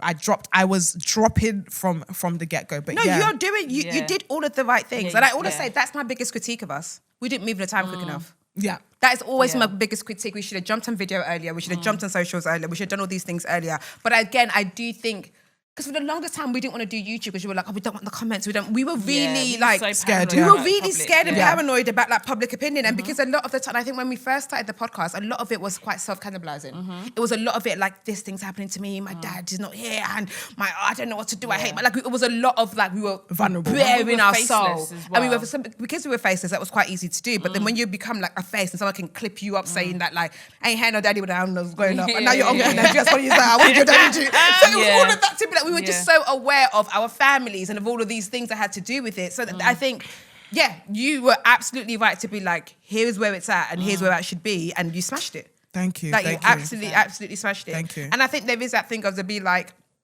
I think there is a version, I do think a lot of people who left home earlier, like, I'm not going back there. Like, I'm making this shit work. I I'm not fear going the back. hood every time. Yeah. I'm never going back. I am not going back home. I am going to make this shit work. It's so interesting because at the time that I started podcasting, I'm so excited the fact that like when I talk to people, they're like, I want to be a podcaster. That really wasn't a thing when I first started. It's really exciting, but it was just to do something fun. And I think, to be honest, as much as I love this new generation of podcasts, I think we are losing the essence of what it's about. Yeah. I think everyone is a lot of like content creators are trying to jump into this space and have a show and it pop. Yes. But in terms of that groundwork, that building, like, I'm sorry, I'm hearing there's some people that will come into podcasts and they said, I need a team. Straight away. Yeah. You're Mind like, you. I need a team. Yeah. we were what, 7 years in before we got a producer? We were quite a while. Yeah. Someone is big time in before we got a producer Yeah, and we a just did team. everything When I ourselves. hear things like that, I'm so confused. I'm like, oh yeah, you know, or they want to spend money and have a set. And I would Yeah, say, yeah. And their studio, I mean, the camera has to be this. because it's very expensive. You better That's get a mic and yeah. just talk. That's what always spins Facts. me. When that we people first have started, money. it was £40 for a studio session. Literally, and we we just put used to £10 split that each. 4 We just ways. that £40 was And getting even that, we split. split that 4 ways. We were Everyone would bring their splitting tenner. that. We'd go to Ladbroke Grove, the Sainsbury's Cash Point. Everyone We'll would go take buy their a bottle of £10. wine. Mine was at Ladbroke Grove. Was it? Yeah, Jukebox. Dan's. Yeah. No, the graft just started at Jukebox. I'm so fucking sorry. Yeah. No, someone we Yeah, did. facts. The British Yeah. podcasting scene needs a documentary because No, it all it started at really- Dan's. Then Shout from out to Dan's Uncle Dan, to man. Brent's. Nah. And everyone's story had Radar in it a little bit. It's somewhere. Radar fitted in. Maybe Maybe Radar I was did a gone bit by the time. before, I don't think so. Yeah, Radar fitted in Yeah. because it fit in for us, fit It in for 90s definitely babies. did, yeah. And then it was, okay, cool. And then now yeah, and it was like real grafting. Yeah. Like, when we were at Radar, like we were put in very vicarious situations because it was like we would go there late sometimes. Late at like night. sometimes we'd all be finishing work at 5. We couldn't get studio time till 8. Yeah. We'd be there till 10. The guys are coming in smoking weed because at Radar, anybody could just that come place in. was a it wasn't even a mess. safe environment. No, that Hence place why was, it ended up getting that closed place down. Do your was own a research. It used to have a big blonk security man outside Yeah, of outside. it who did fuck all. Done nothing. Guys would just be coming in and out smoking weed, Fighting and we'd each just be other. in our little studio just talking about dating, like, and then there's all sorts of mad things going on in the background. Then you come, you're right, yeah. Yeah, exactly. Literally would be in and out, Yeah, like cool. all hours of the night. And then they'll lose your recording. Oh, You yeah. record that, they'll be like, oh yeah, we lost the file. The That's one so- time Oh I my cried, God. they lost the file. Uncle Dan will answer for a lot of his crimes. Like, and raise it's his like, back and drink about. what do you mean you lost the files? Yeah. I've had episodes where the guest mic is not on. My first ever episode, the guest mic was off the whole. We had to use the camera mic. It was off the whole thing. I've had episodes where the somebody has walked by and kicked the wire. and now my camera's off. Trenches. And I still have to go home. I had a HP laptop. This is why I could afford a MacBook. I had a HP laptop, 15 gigabyte laptop that I would edit on Premiere Pro. That when you now hear the engine, you now hear the engine of the laptop. It's shaking. It will take actually crazy. It will take 7 days to export. That's real graph. Me and Audacity knew each other like this. Like we were real friends. graph. And you're buying like external hard drives because your laptop couldn't fit the memory in. Oh. It was actually a shit show. There was one time I couldn't afford studio time. Studio time was £120. And I remember I could not afford studio time Upped that his week. price, bro. Honestly, we were 40 quid. Yeah. Because remember, I had You had video though. Yeah, so I had course. to pay for the 2 cameras Yeah. plus add-on. And I remember I didn't have money for studio time. And I just said, Lord, God, make a way. I've used all my resources. I've finished borrowing up and down. And I remember one guy came into my DMs and he was like, oh, that if you send me voice notes of you cussing me out, I'll send you money. So like a pay pig. Like a pay pig. You fucking motherfucker. You fucking dirty. You fucking bastard. Look at you. I will slap your mom. I will slap your mom. Dirty slap. I fucking slap. No. That guy sent me £120. But I don't know that God did. That's how I used it. No. That's how I never be used wearing it. That when you titties. fucking No, that bastard. is You fucking bizarre. bastard. Look What at your kind of dirty. blessing You're is already that? dirty, stinking. That money came that week. Thank God. No, that is so sick. I love that. I love that. The guys are not hustling. They're not No, hustling. you've hustled, I've man. hustled. I gotta do what I gotta No, do. you have hustled. Yeah. Oh God! What's been your proudest moment of your time? God, there's been some incredible, like from the podcast itself, like actual podcast, or just generally. The podcast, both. Let's do both. I would say my most MOBA nominated. Yeah. The MOBA nomination was amazing. God, honestly, I'm so blessed. I've got traveling the world, having international audience, having some really, really bloody cool people on the show that I can remember at one point, like I used to watch these people. So even people from like That's always a Wumi yeah, Bello, yeah. Harry Panero, Sierra, like we've had so many phenomenal. I couldn't. When people ask me this question, my life is so full and I'm so blessed that I can't even pick a moment from even just to be able to have my own set, my dream set. I've always wanted to have a neon light with a name on it and just think like, oh, honestly, I'm so blessed. I couldn't pick one moment. I watch the Renee interview regularly. That is one of my favourite pieces of UK podcast content ever. It is so funny. The two of you together, I cried. So chaotic. The first time I watched it, I cried actual tears. Like, it was so funny. It's brilliant. Like, the way you guys were egging, that's my shit. Like, it was so good. Thank you so much. And Renee doesn't do interviews. Honestly, I was so happy when she came. She's very much like I am someone that's come to terms. I used to battle with this because it's like I'm not demure babe in it. I know I'll try to cosplay as a demure babe, but I'm with the hood shit hard. You still like Hoochie Mama? Hoochie Mama You all still the way Hoochie through. Mama? I'm still I haven't heard you say talk about Hoochie Mama. because I think when I started saying it, people started confusing what I meant by like it. you meant like a raging whore. Like or I meant like I'm something. a no. It's just for me, a hoochie mama is someone that has a good time, wears a scantily miniskirt, and just and is outside with the bottle poppers and has a good time, and but just honestly, the best episodes that I do is always the hood shit. It's always like me and our fabulous, me and PK, me and Shank, me and my brother, where it's just very chaotic and I'm just my most natural self. Yeah. It's just hood. And I love it that way. I can't run away from it anymore. Is there anybody that you want on that you haven't had on yet? Honestly, Drake. Yeah, I will still want Drake on. It will never Drake? happen. I know it never happened. Drake would be amazing. I think Drake is everyone's like goal. Like Yeah, and it's mainly because he doesn't talk much. He doesn't talk much, Yeah, yeah. so to get him in a space where someone's talking, it will be like that. it would be great. Yeah. But do you know what? I'm so blessed to everyone that comes along the way. Now I'm at the place where it's like I've got my hit list. I've done it. So now like anyone can just come and just, as long as it's a joyous day, then yeah, that's it, man. If I've got a question, you can both answer it. Say someone came along, a representative from Drake's camp, and they were like, we're going to give you an exclusive. You've got 2 hours of Drake. He's going to come on your podcast. You can do all the content, make all the TikToks, clip whatever, ask him anything. Nothing is off limits, but you have to delete all your previous episodes.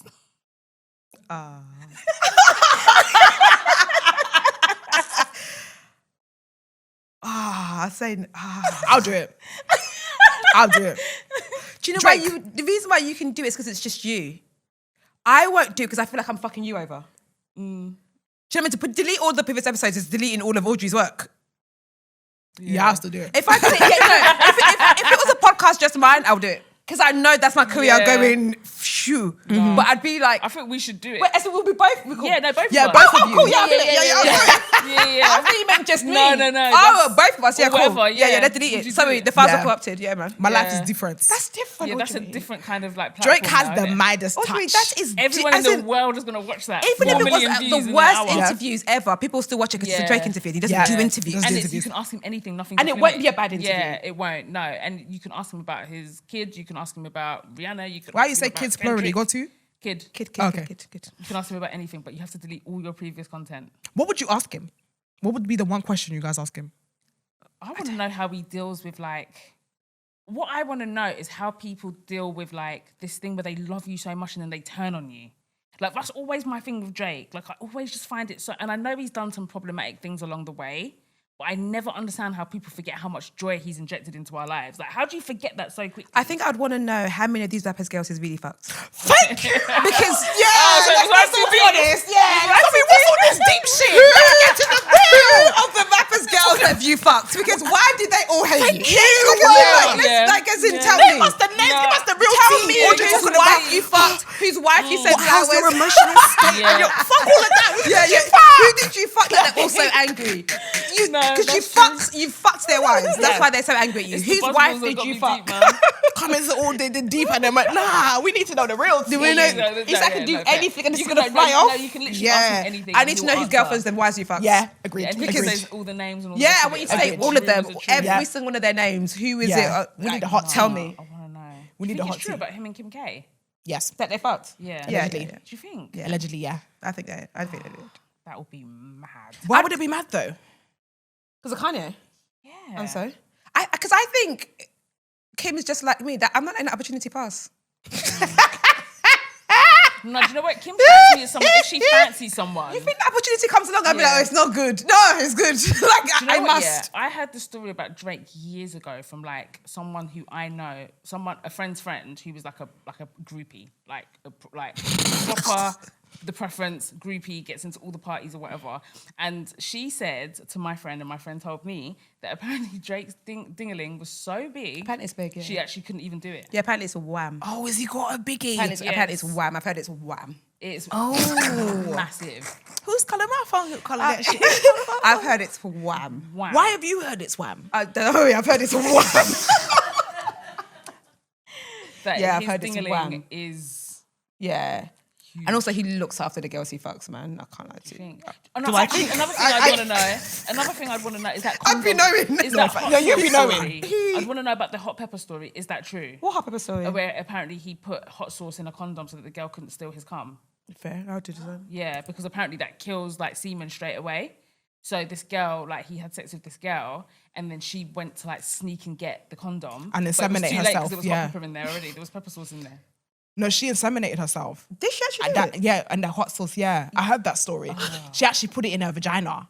Do you know what? I would do. I hear it. I hear why he has to carry hot sauce because I would do that. I got try hot it. sauce in my bag, swear. No. I would try it. Yeah. I would try to have his kid. Sorry, Drake as your baby father. What? You are set for life. I actually don't care if he doesn't like me. Yeah, and I wouldn't talk either.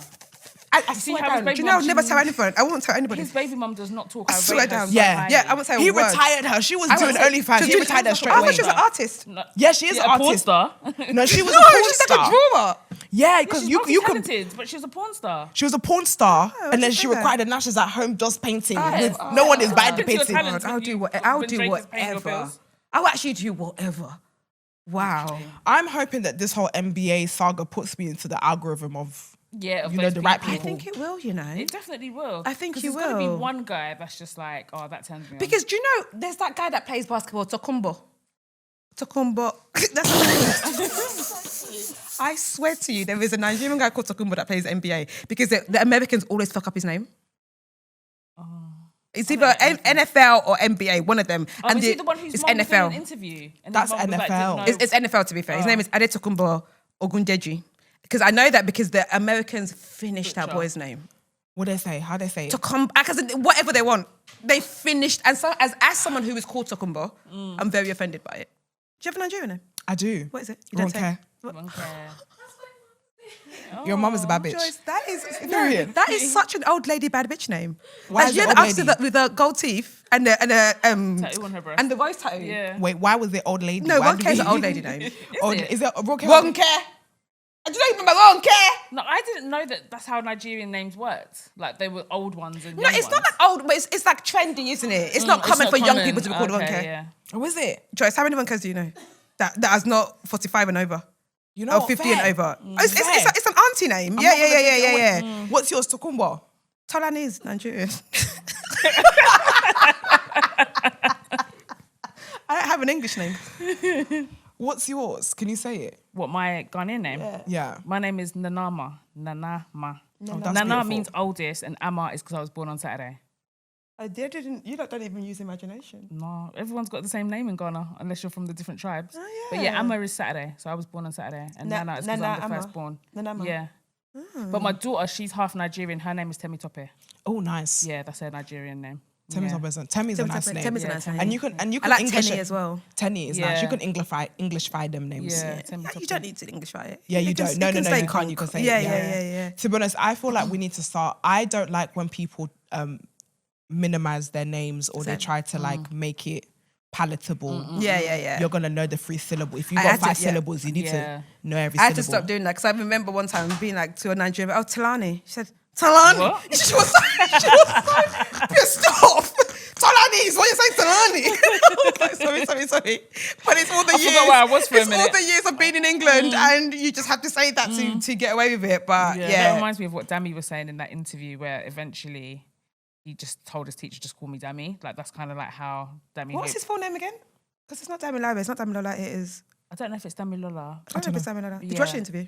I haven't watched the interview, you know. I watched a lot of the snippets and yeah, it was powerful. It was heartbreaking. You know, his dad passed away and stuff. I think it was vulnerable. Yeah, it was, yeah. I was going to say his relationship part of it was the least interesting part of it. Like, genuinely. Everything else is actually... glossed over It was it. everything else is Wasn't actually more juicy. interesting than the whole thing. What do You you know, want to say? you know how this feels, yeah? This feels like, you know that video where Burna Boy is talking about Wizkid and Charlie Poppy's like this.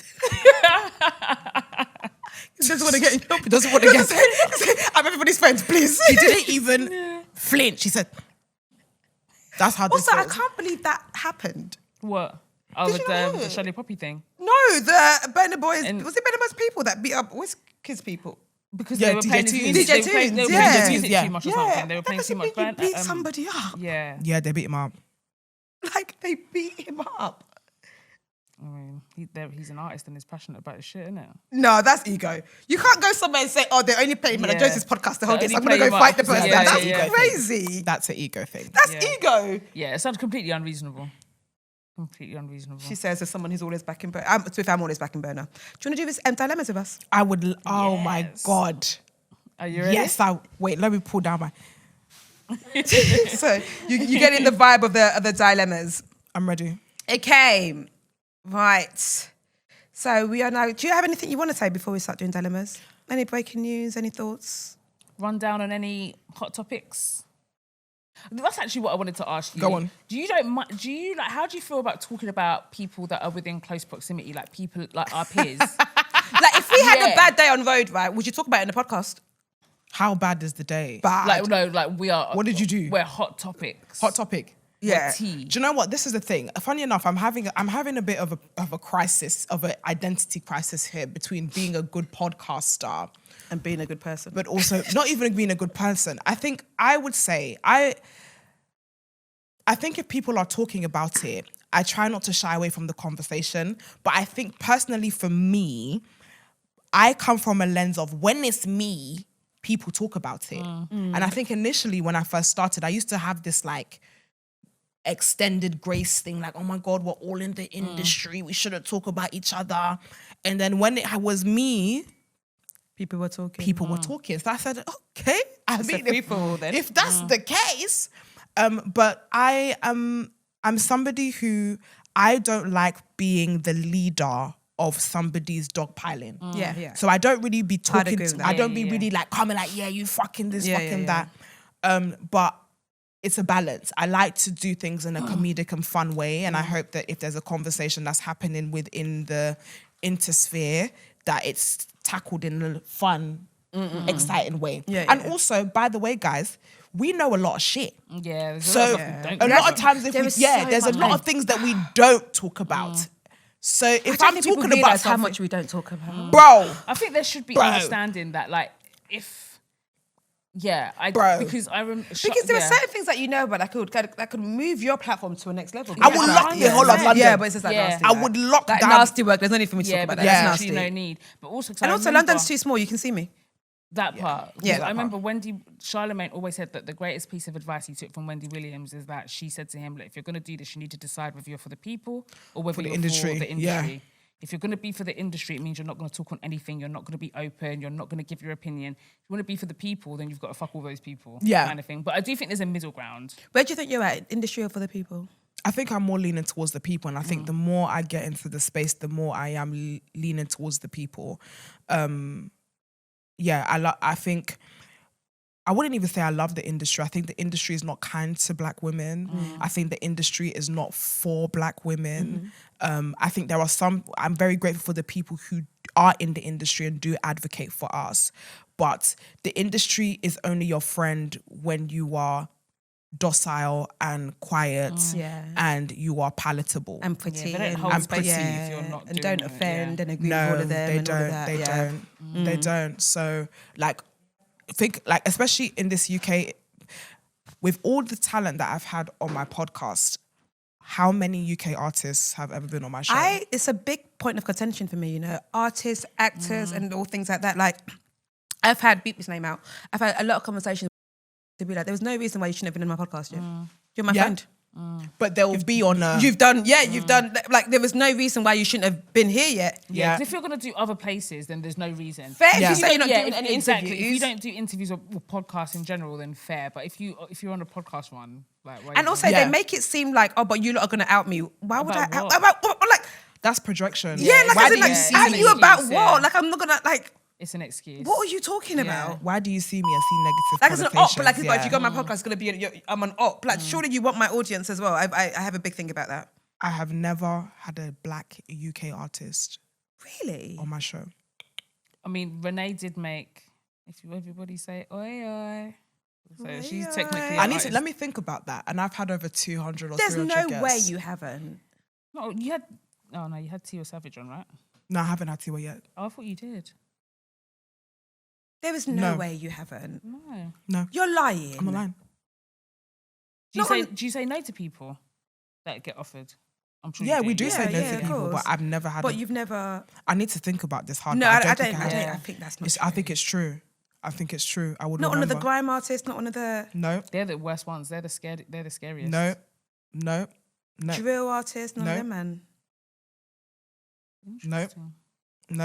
Nobody. No. To be fair, they're the hardest to get. Yeah, When they you're trying to don't get a wanna young talk. little, they're actually the hardest to get in a weird. Like, why would you not come on? But that's the thing. When it's only people from outside, like if our own community cannot recognize us, but they want to run to the da-da-da-da-das and the da-da-da-da-das and go and eat certain takeaways, why is it that they can't appreciate and incubate what we have here? Zizi said the same thing, Yeah, and Zizi's been she's saying that for years. facts. yeah, for years, and it's facts. Yeah. It's facts. It's absolute It's facts. facts, But yeah. then we have, but then outside of our community, we have people like Sierra, we have Friday. Yeah. But do you know we what I have- realised? It's because it's Black women working in those PR things, you know. But Black women also work in the PR spaces here. But they can only do so much if the artist doesn't want It to do doesn't it. do They it, don't it's rec- true. yeah. Yeah, it's I true. think I there's a reckon fin- they're suggesting it and then they're just like, They're just "No, like, I yeah, don't wanna nah." go."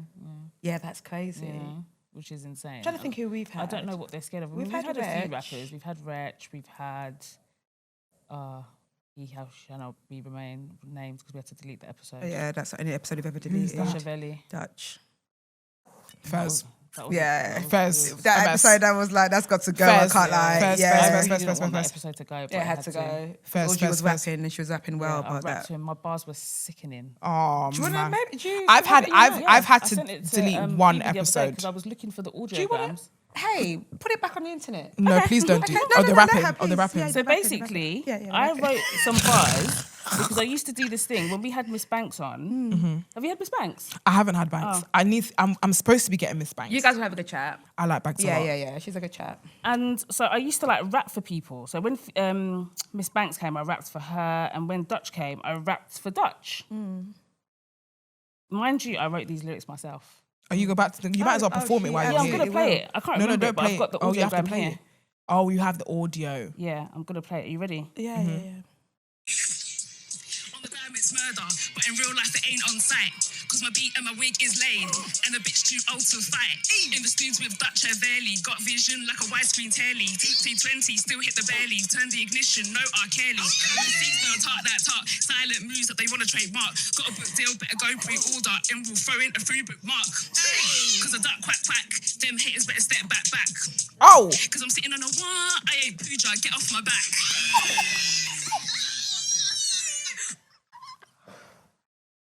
there's 2 points I want to make here. I don't know how you've managed to get 2 cancelled people in one track. know. That was before Surviving R. Kelly, though. That was the first thing. That's... The second question. There was a question. The second thing I have to ask. Did you rhyme quack quack? Yeah. And With back. Back? She sure did. I sure did. Have you seen talent like that before? You haven't? I haven't. Exactly. See? Crazy. Exactly. You should put it Buzz. on Spotify. I actually should. But I think that's his beat. I don't know if I can, but I wrote those lyrics. And we had to delete that whole episode. I was so gutted. But my rap with Miss Banks is still there.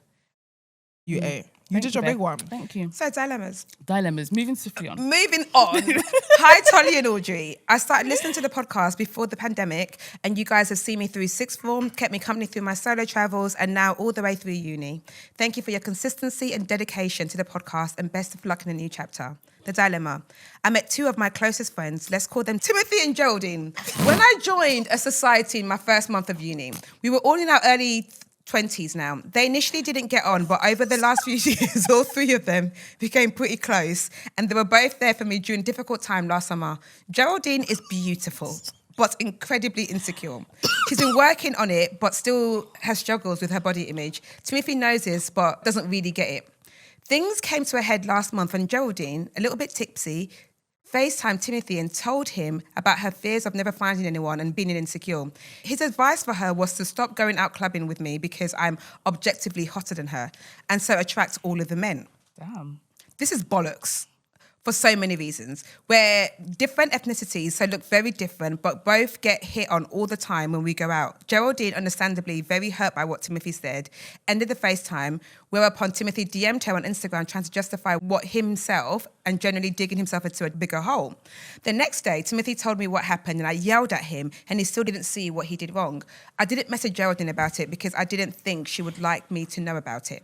A few weeks later, I had completely forgotten about the whole thing and I asked Geraldine if she wanted to hang out with Timothy and me, at which point she revealed to me everything that had happened from her point of view and said that she's still angry at Timothy, who to this day has refused to apologise. I told Geraldine that Timothy had told me about the incident at the time and apologised for not talking to her about it. What's happened between them is for them to sort out, but I'm low-key furious at Timothy for putting me at the crossfire. Ever since this incident, I feel like they have both become more distant from me. I haven't seen Geraldine since before it happened, and now we rarely speak. I have only seen Timothy a few times when it feels like something is off. Bearing in mind, this is all coinciding with exams, deadlines, and the end of uni, and Timothy getting a girlfriend. Is this just the natural end of 3-0, or will things get better after we finish our exams? Is there anything I can do to reconcile the both of them, or should I just try to salvage my friendship with them individually? Please help. These 2 have had my back for the last 3 years and I don't know what I'll do without them. Lots of love. Wait, so Timothy basically said they should stop raving together because one's more attractive than the other. Yeah. And then ever since then, they've all just kind of cooled off. It's just made... So it's like me, you and Brent having a friendship. One day I'm sad, I'm insecure, and I call Brent, I'm like, I just feel like I'm never going to find somebody, I'm so sad. And Brent says, well, stop hanging around with Audrey because she's much hotter than you. So anytime you're with her, you're not going to get a guy. Men and their useless advice. So now she's like, oh, shit. See, this is the problem because Are Timothy's they gone are they planted different ethnicities? Yeah. Yeah. So the girl who's reading, where's she from? And We don't know. We don't know. Yeah. But I feel like he's planted a seed and it's just kind of... It is hard to know because I do think exam season is very valid for people Yeah. to be like, you know, kind of ghosting and doing their own thing. But he's definitely planted a seed and like caused all of this destruction. And I do think that Geraldine feels away, low-key, but it's misplaced anger. Like, she didn't make the comment. So if she can be cool with Timothy, why is she being funny with her? Because she's insecure. Geraldine already probably thought maybe she's less attractive than this girl. yeah. That's what he ran through her mind. She probably thinks that, like, oh, guys don't like me, or she gets more guys than me. She's insecure. Now it feels like someone has now confirmed her insecurity. So she's gonna feel away. I don't think it's for her to fix. I think it's for Timothy to fix because he fucking caused this problem. Do you know what I mean? So why? Like, I feel bad for her that she's the one being ostracized when she literally was, quite frankly, just minding her business, and this comment has caused a fire. I think that she should speak to them both and just be like, guys, what is going on? Like, you're gonna have to say something. Like, you want to mend the friendship, you want to find out what's going on. I think it's worth finding out whether they're distant because they're busy, it's exam season, and they're just keeping their heads down. Ask that question first. I'll just be like, guys, is everything okay? Like, I've just noticed a bit of distance. Like, have you made an attempt to bring normality back into the fold? If you haven't, and you're just assuming, then I would start there. I would just message, if you guys have got group chat, whatever, just be like, guys, is everything okay? Like, can we hang out, see what they say, and then take it from there? Joyce?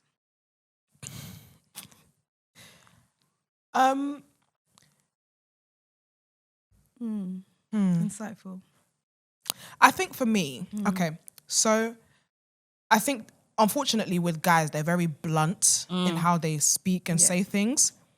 But I do feel like there have been instances with me when I'm talking about myself personally that maybe you've grown up with somebody at a certain time in your life and now you're looking for dating, you're looking for guys, and maybe where you guys used to hang out or where you guys, formed your friendship, you might be a raver, you're not the spec and you're not the type. So that's why I asked you, what race are they? Right, because okay. I've had someone who, Right, do you know what okay, I mean? I hear you. There's some places that I know as a black woman, I'm not the spec. Like, are you going to a bar in Devon where no one's going to look at you? Or are you going to Last Man Standing where you know that you're going to get all the guys there? Yeah, thank like, you. where are you going? And in that kind of setting, if you know that you're not the spec there and your friend is telling you, listen, like, sister girl's the spec here, maybe you need to start going to London to go with where, do you know what I mean? Maybe what he's not saying is that she's more, is he saying Yeah, that the if you lot are language going is wrong. DLT and she's a black woman, she's probably getting all the guys there. Exactly. But maybe if you go to Yates, you are going to be the spec there. So maybe that's what he was trying to say. Yeah. I think it's wrong to tell someone that when they're already insecure. Yeah, agreed. But men have men- no men- sensitivity. Yeah, men are so If you've blunt. ever taken advice from a guy friend, It's God. painful. Yeah, they're so blunt. Like, It's He doesn't like you. Yeah, the way Okay. they're so blunt. Like, the way he just got straight to the point with this. Like, That's crazy to even say if to it's someone. true, like, it's very Don't say brutally that. honest. Yeah, Yeah. it's not nice. So it's just like, damn, like, yeah, and like you said, saying that to someone who's already deeply insecure, but men don't have that chip. Like, they just operate differently, which is why asking him for his opinion, I can't remember whether he gave his opinion or whether No, he was she asked, asked. which was probably stupid, Yeah. to be fair. But on the alas, flip side, we're she here acted now. accordingly. So yeah, unfortunately for the girl, that's writing in, she might feel like there's a distance between her friends. But Geraldine might be in a better situation where she's like, actually, I think I need to be around people who are more like me and be in places that I could be appreciated and loved more. Yeah. So it might be a win and lose in that situation. I do think if you want to fix a friendship, fix it before you leave. Because once you finish at uni and you guys haven't fixed it, it's a myth. Yeah, agreed. Everybody goes home and everyone just figures out their life, and there's more things to keep you more separated. Agreed. So if you value the relationship with Geraldine, actually have the honest conversation. Hey, do you feel like? I think like I don't know any friendship groups who've had this conversation, because there is that sometimes that thing of, especially when you're at a certain age, you're looking for guy attention and you're hanging out with your friend that feels like she's only the one that gets attention. If you've ever been a black girl whose best friend has been mixed race, you know exactly. Oh yeah. We've all had You that one. know what I am talking about. my God. You Especially 2010 times like where No, right now. even even now. currently, if it's you've the thing, ever been the black girl with a mixed race best friend, you know. you know your position, boy. The like, guys yeah, did it. They call it, oh yeah, Tolly's mad wavy. No, Yeah, I'm not I don't want wavy, to I'm be beautiful. fucking wavy. I want to be sexy and beautiful. Fuck you. That's sis. I don't feel it used, actually I wouldn't say it used to bother me, because it's only recently in the last, like, I would even say 2 years. I have a friend who is mixed race. She's absolutely gorgeous, stunning, and she gets a load of attention. If I'm going to tape, Forget it. You better roll. Forget it. let me No, just but enjoy. you can use it to like The man them love me. I'm the I mean, friend. you're Do you MJ, go so right you now? don't I'm need gonna have a to. good night. I don't know what I'm gonna do yeah, tonight. that's I'm just gonna fine. rave tonight. I I'm don't care about I'm man just gonna tonight. drink I'm and not have the fun. spec kid. I don't Yeah. care. I'm going to tape knowing I am not the spec. Yeah. But guess what? I'm not going to do. I'm not going to pay for drinks because my girl Because is a my spec friend kid, is. and I'm going to still be on the You tape. gotta utilize the privilege. where Yeah, can- you do. Yeah. And that doesn't make me feel bad, because then I'm also aware that there's certain spaces where I am loved Yeah. and I am adored. Yeah. So just because you're not loved in one space doesn't mean that that's a general consensus across Yeah. the Everywhere, board. yeah. Yeah, definitely But yeah, isn't, yeah. having a mixed race friend is character Ah. building. No, Character it really is. building. No, we all live the same lives. Mate, It's actually mad. There was a time we used to wear matching outfits, and I just said, "Why am I doing this?" Wait, guys, I need to show you a picture. I have a picture. I tell her, like, I know I just said it was in the last coming years. No. I used to have a friend in school, yeah. This girl was light-skinned. She was the bee's knees. The man them used to love this girl. They were obsessed with her. And I have a picture of when, you know, Tumblr times. Yeah. We take pictures. And I was like the funny friend, but I wasn't the sexy friend. The guys did not want to talk to me. I was not handsome, none of the above. I kid you not, I have a picture. Me and my light-skinned friend, there's a boy in the middle. So I remember... Why am I laughing So- already? Bearing in mind, the guys never used to speak to me. I just used to be the friend that was They're around. just there, yeah. I will show you the picture. I have the picture. The guy's in the middle. He's hugging my girl like this. You're just there. And then he did this. He now hugged this. He said, nah. He said, nah. And dropped his hand. Guys, Nah, it's not the okay, picture, though. he's hugging my girl and I'm standing there like this.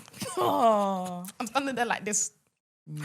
I'm going to find the picture. No, but I do need you know to what? find the Yeah, pic- no, but I'm do you know gonna what find though? it. Guys, it's so bad. No, No, it's- but on a serious We note, all though, know that. it's Yeah. actually so bad. It's That bad. is the lived experience of a lot of black girls, because the thing is, you don't have to be disrespectful and not Mate. find someone attractive. Do you know what I mean?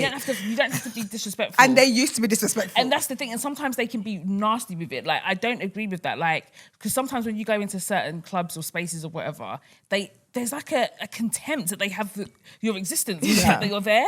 Like, you don't have to like barge us and treat us anyhow just to... I find that mad. It's despicable. But yeah. Sort it out. And the conversation won't be had, because I don't know anybody in the history of friendships ever had the conversation of, they're like, oh, you're prettier than me. And you're like, it's because it doesn't land well. Yeah. I It's think you never just landed need well. to move You on just from need that. to move on and be like, babe, I didn't say this to you. Timothy did. I want us to sort out our Yeah, why is friendship. he getting Please, the can we energy? not be fighting? Bless you. Yeah. Agreed. Next dilemma. Next dilemma. I am at risk of dickpotism. Oh. Dear Tolly and Audrey, thank you for everything. I've been listening to you both since I was 15. I'm 23 now, and it feels like you've guided me into my womanhood. I appreciate you for everything, and may God bless you in every endeavour in the present and future. Amen. Oh, that's the best. To my dilemma, like I said, I'm 23 and my friend is the same age. He is kind, polite, generous, encouraging, funny, and he has supported me through some of the worst moments in my life, but he is, for lack of a better word, a whore. Oh. We've had a generally flirty friendship. I was very sexually attracted to him at first, but that died down when he didn't reciprocate. Along the way, the tables turned and I noticed him starting to show attraction towards me, but I also kept that at bay. The attraction between us has only ever been physical.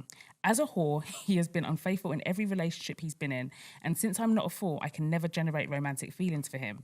But as my friend, I love and care about him. However, a couple of years ago, we finally had sex, and ladies, my mind was blown. Oi, oi. I knew from his stories that he knew how to put it down, but I have never been fucked like that in my life. Oh my God. After that night, we didn't see each other for a year because he was flying back to his home country the next day. I knew Sorry, he wasn't from the UK. you can't fuck me like that and leave for a year. Right. Facts. Because I'm coming. I'm coming. There's my ticket. Wherever you are, I'm coming. Facts. In that time, we kept in touch, continuing our friendship as usual over the phone. He got a girlfriend in that time, and I was genuinely very happy for him because he had loved her for a long time and was finally ready to commit to her. Okay. When he came back to the UK, we stayed friends, hanging out as normal. But one drunken night, we ended up hooking up again. And once again, I loved it. Not me salivating. I loved it. But the guilt of knowing he had a girlfriend ate me up too much, and I started avoiding his calls to hang out. He was, as usual, very unfaithful throughout that relationship too, outside of sleeping with me, but I felt like I'd betrayed my values by partaking in that with him. We eventually patched things up, and I chose not to hang out at his alone anymore, and we spend time together at a mutual friend's place. Recently, he broke up with his girlfriend as the guilt of his infidelity had finally caught up to him. And ladies, we had sex again. Okay. But I still felt really guilty after. How many guilty? Exactly. How many guilty? Only you. It's actually 10 true. guilties, one It's you. actually true.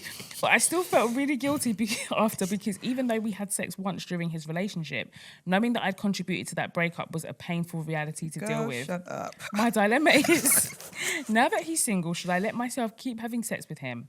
On a personal level, I promised myself that I wouldn't get overly involved with guys this year so I can focus on my career, yet here I am on the edge of it. I'm not exaggerating when I say the sex is incredible, and knowing me, I can see myself getting highly addicted to the dick, and I don't want to end up getting hurt or worse, pregnant. You can avoid that. Yeah, the pregnancy, that one we can The avoid. pregnancy is avoidable.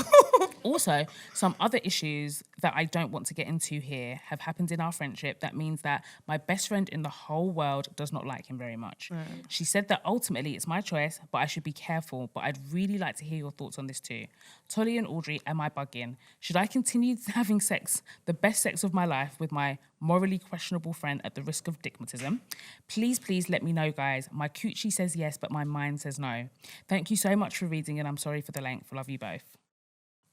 You're going to do it anyway, so just go and do it.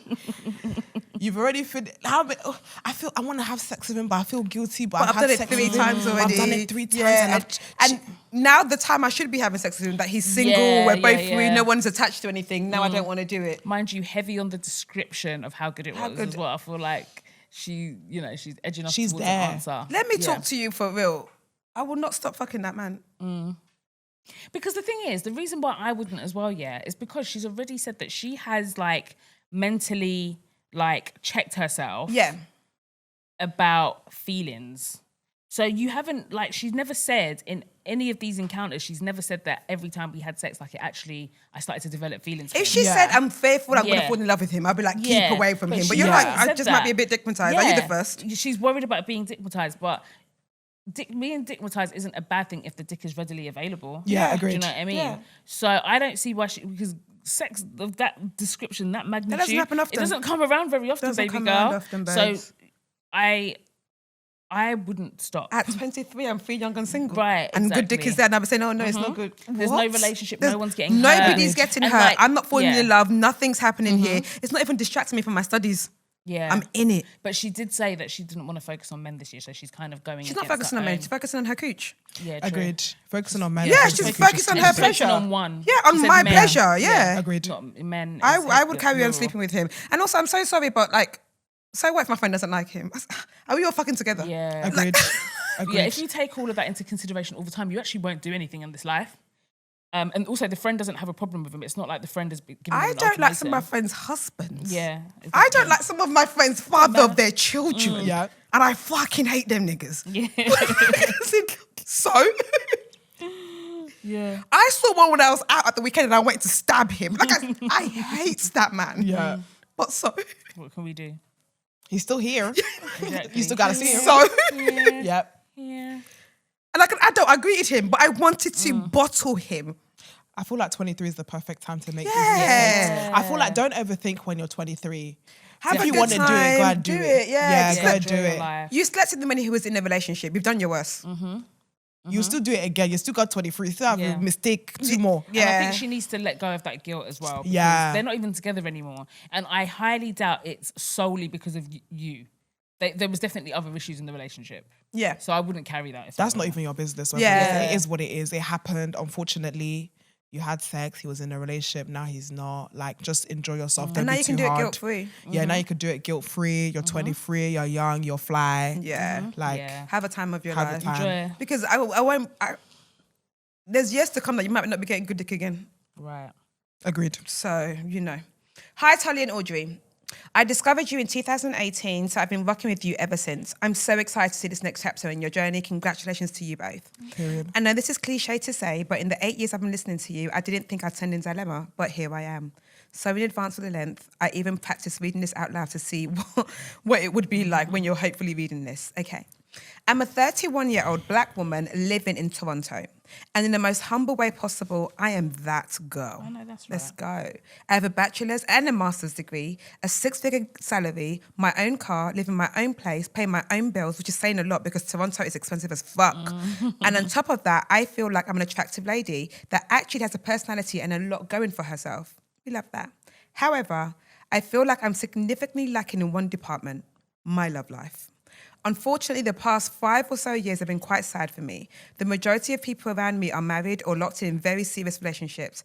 I'm quite literally always the bridesmaid, never the bride. This summer will be my 6th time as a bridesmaid, and I've attended 16 weddings since 2021. There is a weird duality of being incredibly happy for others, but incredibly sad for myself. Although my friends mostly mean well, there is only so much they can do, and I often feel quite lonely. Plans have been made weeks in advance, or often than not include everyone's partners, and sometimes I don't want to be the 9th wheel. I feel like I've tried it all, trying new activities, dating apps, trying to talk to people when going out, keeping my eyes open at work, on the subway, asking my friends to set me up, all of the things, and yet I'm still a single Pringle. I was even once told by a man that I'm intimidating because I have it all, and there is nothing I need a man for. But why should I have to settle for someone's raggedy son? At the end of the day, I'm seeking companionship and intimacy beyond physical intimacy, and don't want to settle for a bum just for the sake of it. I'm a lover girl that loves love, and now that I feel like I've succeeded with my focus on my education and career, I'm trying to put the same type of dedication towards my love life and see successful results, LOL. Do you have any recommendations of new ways I can try to meet people, or even have a less down in the dumps about it? Anything will help. Lots of love. Thoughts? I think usually, okay, you're doing amazing. You have a amazing career. You're a boss babe.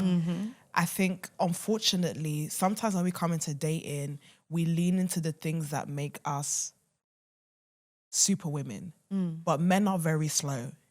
And I think sometimes when we have the bachelor, we have the PhD, we overestimate what a man needs. And sometimes it's just being sexy, it's being a lady, it's being classy, it's being like just super hyper feminine and just leaning into just that girl, you know?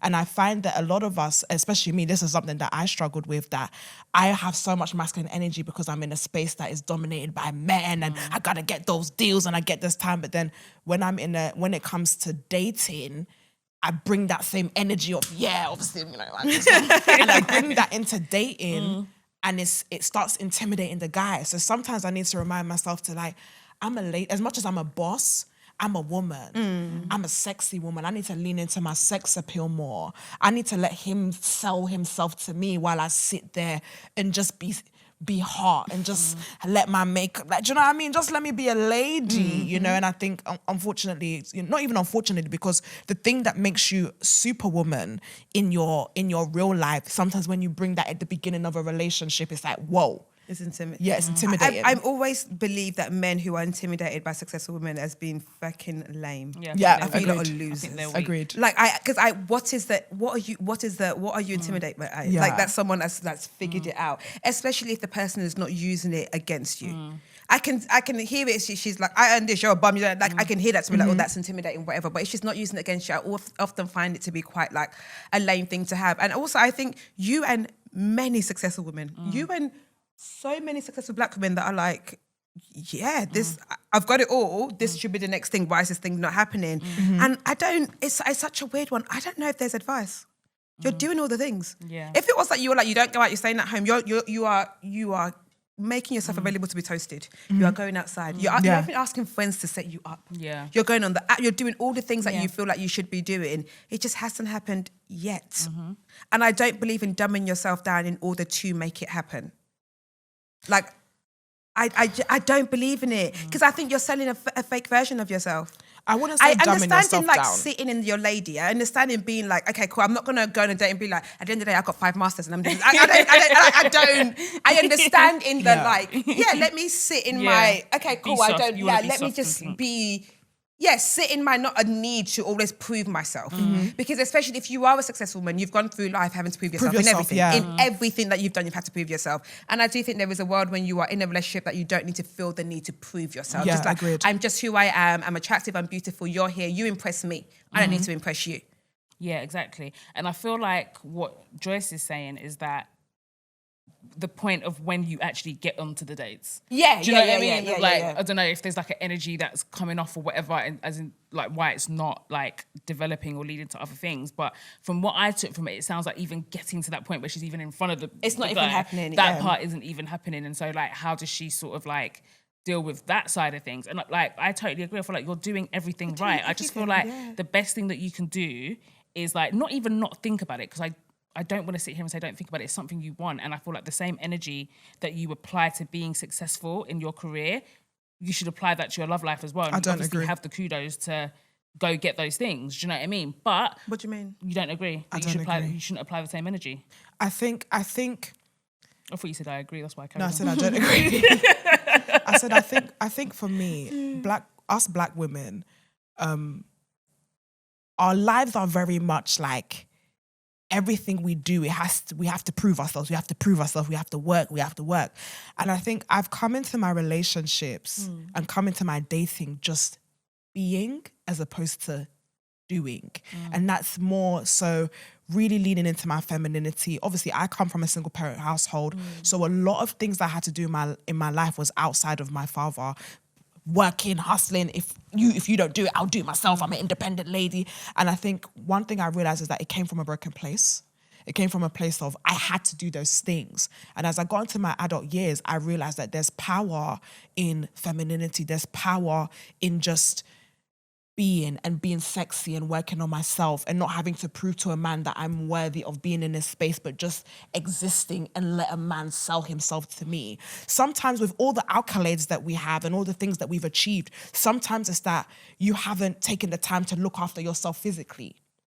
You haven't done your hair because you're too busy hustling But I and don't looking at think being that's a the mother. situation here because this woman says, I'm that girl, I'm Oh, yeah. attractive. Okay, she's attractive. So it's not like it's she's like, just not it just meeting hasn't. people. And I do like, I believe in the like, I don't go into my relationships like, oh, I'm the one that's going to do it all here. Because for me, it's the safe space where I can just not have to do it. Yeah. I can just be like, I don't know. I'll be knowing. Yeah, I think that's Yeah. But sometimes I can be like, oh, I can work it out. But I can be in a space and be like, oh, I don't know. I'm not too sure. I haven't worked it out, whatever. But I do think there is nothing, you don't have to undersell yourself. You don't have to make yourself less successful. You don't have to because you feel like you have to. I think there are many women who are incredibly sexual and beautiful, work out, go to the gym or whatever, and do everything you're meant to be as a woman. And it just hasn't happened yet. But why is success defined by the things that you've done? Why is it that me just being present, not dumbing myself, being quiet and just letting a man talk is not dumbing myself down, because my success and who I am speaks for itself. Josh, you're under the impression that some women are going to dates saying, I've got some people, like men will go to your house and see a certificate and be like, oh, she finishes all that. But Men even will before go they've to even your gone house inside, knowing they've seen that the you drive. own that house Yeah. or you And their guys drive are a like, nice car. You haven't that's said true. anything about, oh, man, I paid for it. But you haven't That's said true. anything. They can just, men can just see you and decide that you That's are too true.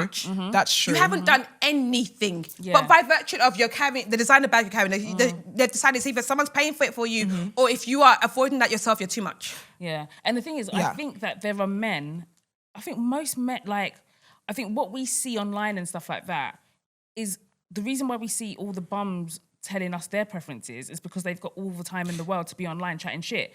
The guys, like a lot of guys actually want and respect and like partnership and want successful women and are happy for a woman to have a career and be a partner and do all of this and actually bring something, quote unquote, to this non-existent table. A lot of men actually like that and they respect it. Unfortunately, there's not that many. Do you know what I mean? There's not that many, and they're far and few between, or they're busy. But the same problems that you might be facing, trying to find them, the men are also probably, people are just not connecting. That's the issue. Do you know what I mean? So I don't think that it's for lack of men wanting that. Like, I actually don't think that men don't find that attractive. I think that they do. I think that most men, if you've got a brain in between your ears, you would want a woman that's a go-getter. You would want someone that can actually add value to your relationship. Like, I don't want to sit there and just be pretty. Yeah, and it's wait. I'm not saying that you're saying. And it's wrong what to I'm assume saying. these women are not. And it's wrong to assume these women are not feminine. Exactly. Like, it's wrong to assume that because I work really hard, I'm successful, I've got my masters, I've got my house, that I'm not feminine. But they think that though, because even when, again, the great social experiment that is Pop the Balloon, I've noticed that a lot of the guys, when they're coming on now and they're talking, because Arlette will always ask you about your wants and your deal breakers, yeah? And they've all started saying they want feminine women. That's like the new buzzword that they're all saying. And what they mean is very coded. Exactly. It's not. What they mean is shut up. Is that like they don't want you to have a voice. They don't want you to talk. Yeah, true. They actually,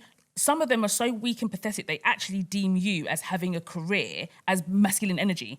The fact that like you can actually pay your own bills and be self-sufficient, they actually see that as masculine energy.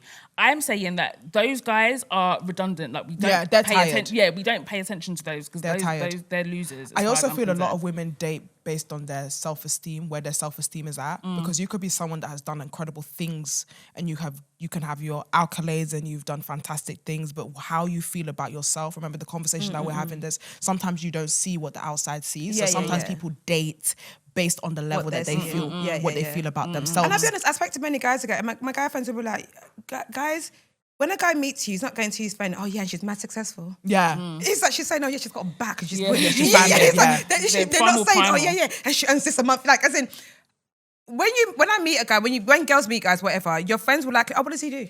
As soon as you tell them, they'll ask you, what does he do?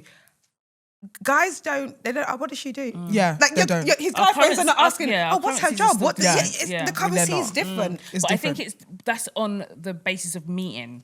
Once you take it to that next level, those things do become important. Agreed. Yes, 100% yes, agree. absolutely. When you first meet, no guy's thinking, oh yeah, she earned 6 figures, yay. Agreed. Yeah. Agreed. Do you know what I mean? Yeah. But then as you get to know people, those things become more important because you want to build a life with them. Yeah. Do you know what I mean? So I feel like there's a middle ground, but I feel like for this woman, you're doing everything. You're doing everything. Exactly.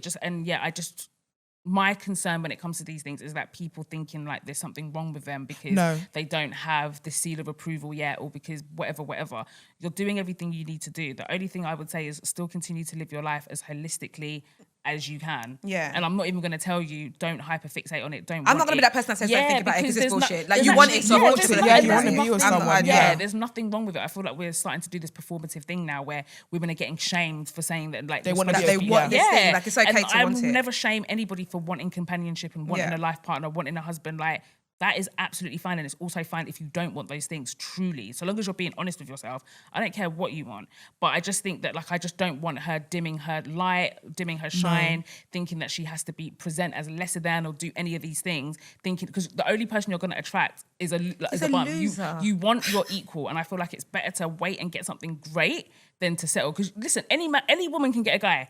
Anyone that decides that they want a guy tomorrow, they can get a guy. It's actually not hard, but it's the quality of guy that you want. Because you find yourself a loser now. Now, anything, you can just say, oh, difficult. You said, oh, why are you saying big words? Okay. Yeah, exactly. Let me tell you, you think you're better than me. Like, what did I say that was that big? And men, they bank on that insecurity. They bank on these things.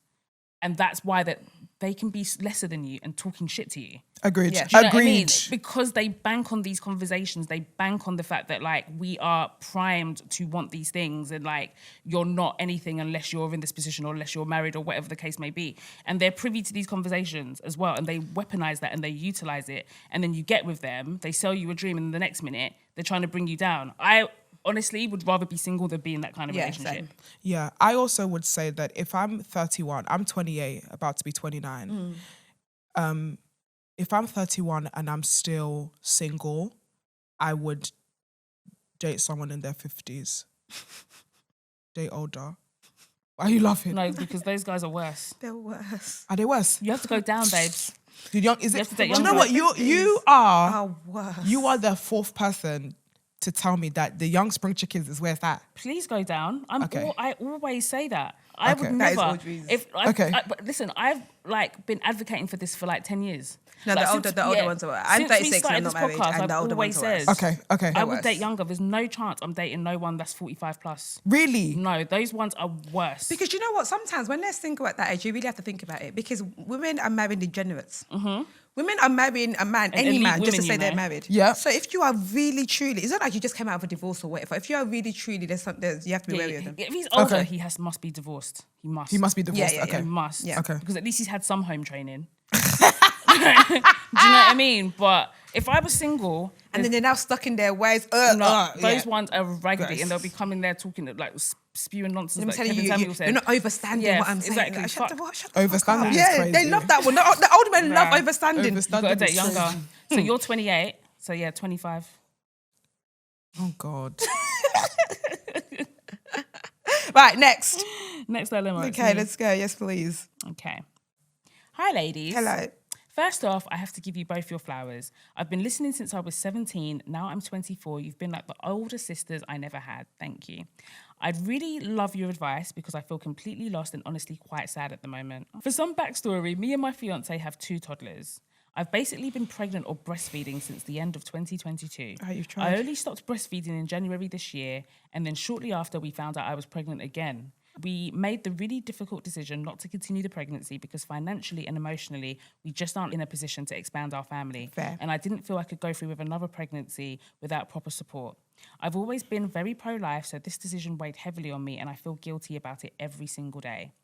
Physically and emotionally, I'm still recovering, and to be honest, my libido has been very low for a long time, which I think is understandable after everything my body has been through. On top of that, I'm literally still bleeding right now. The problem is my fiance keeps saying we don't have sex enough. You can fuck off. Exactly. For the past few weeks, he talks about it constantly, and he also keeps bringing up other girls he's been with almost every day, which I find really upsetting and frustrating. He says even if I don't feel like sex, I should still do it. Sorry, is this the 50s? Is he mad? What? But then also complains that when I'm tired or not in the mood, it's rubbish. I've asked him multiple times to be patient and understanding, but I feel like I'm not being heard. I started 2026 feeling really excited and hopeful, but now I just feel sad and disconnected. I'm struggling with guilt from the pregnancy decision, physical recovery, parenting 2 small children, and now feeling pressured and compared in my own relationship. Am I Sorry, wrong? 2 kids at 24? Yeah, toddlers, back to back. Am I wrong for feeling hurt and overwhelmed? How do I communicate my needs without feeling like I'm failing as a partner? How do I rebuild intimacy when I'm still healing physically and emotionally?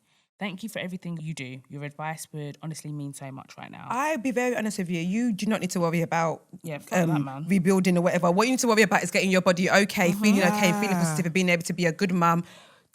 He's very evil. He's very evil. I'm still Very bleeding. evil. You're telling me we don't have it. He's If an you don't go animal. and bash like your age mates, He's an animal. are you okay? Go and wank and an get the actual fuck out of my face. very evil. Like the thought of me saying I need to get myself ready so we can have sex so he can feel okay about it. Absolutely Fuck not. him. That is not your priority right now. Your priority right now is making sure your body's okay, you are healed, and you're looking after your children. Yeah. That part. Agreed. That part. Yeah, he's pretty despicable. The most I can do for you in this moment is watch you wank if you need it. Encourage Yeah. you. No, I don't What think you That's doing she. in No the the one. most I can be like, whoop, Yeah, whoop. That's exactly. the most I Yeah, can. yeah. That's the most I can do for you right now. But anything else, get out of my sight. Your woman has gone through a traumatic Bruv. situation. You have 2 children. Back to back. Back to back. Where is the compassion? Where is the Bro, care? And I is just the had to get rid of compassion? another kid. As in, like, do you know what my Exactly. body's Yeah. going through? Are you okay? You're telling me about sex. all you Very think evil. about is him getting I'm his very mouth. scared of men who have lack of sexual discipline. I hate men that like sex too much. But you know what? I There's hate men men that them. like things too much. Why are you a fiend? story, granted, it was like a Reddit story, but it doesn't matter. It's still a story about this woman who gave birth. No, she was in labour and she was having contractions, and her man had sex with her because he was like, I don't know when we're going to be able to have sex next. Because after you have a baby, you have to wait 6 weeks. And some people don't even wait 6 weeks. You people are... But yeah, so he had sex with her while she was literally contracting. Yeah, no. And like when you hear stories like that, it's probably far more common than what we even know. But Yeah. I'm sorry, at this point, I don't care whether you leave me. At best, you can threaten to cheat on me, leave me. I don't give a shit. I've got to think about me, my body, Yeah. and my kids first. And I if you had wanna a go do that, dilemma go do that. similar to this one about a girl that was feeling guilty because her partner, she wasn't feeling she wasn't feeling to have sex with her partner. And I think from even my experience, I think women need to understand, if you are not in a happy relationship, if you are not happy at life, it is very difficult for us to want to be intimate with our partners. Because I can't separate. And also, you spent the whole day, you haven't given me a hug, you haven't kissed me. Yeah, you're not making me feel eased me bubbly. in. You can't just think you need, like, you can do it 5 minutes before and then I'll be ready. No, you just start from when we wake up. You okay? Like I said, be prepping me, It's making so me feel yeah. something. Like foreplay is not just the 2 minutes before we have the fucking sex.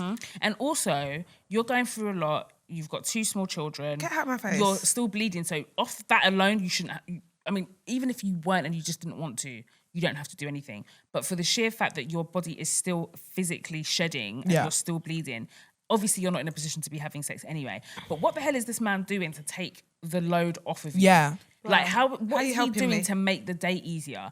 Is he picks the kids up from nursery, done the routine, put them to bed so that you just feel more like what? Like you think that we just wake up and just want to be And intimate? just ready to be. Like people are like you're tired, you're exhausted, your body's run down. You're probably doing things for him, and then on top of it, you're expected to perform. Also, like, I the don't female believe in body all that doesn't shit. work like that. If I'm not in it, if something else is going on at work or whatever, for me Yeah. to now, like, it just doesn't, our bodies don't work It doesn't work like that. that. It doesn't work like that. He's really, really, really despicable. Yeah, I'm agreed. I have no advice for you in Yeah. trying to be a better partner. In fact, to be a worse partner. Exactly. Yeah. Show him Like, real ginger yeah, and pepper, man. Don't feel guilty. He's Don't not feel feeling any kind guilty of for guilt you. Don't at feel guilty all. for him. If Have you- a stern word with him, like, babe, do you know what's going on in my body? Yeah. Like, do you know what I've been You through? need to tell him. Don't bring that thing up to me again.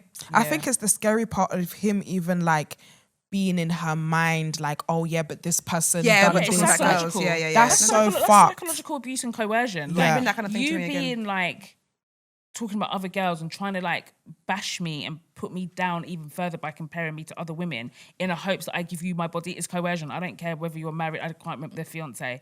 Like that's your fiance.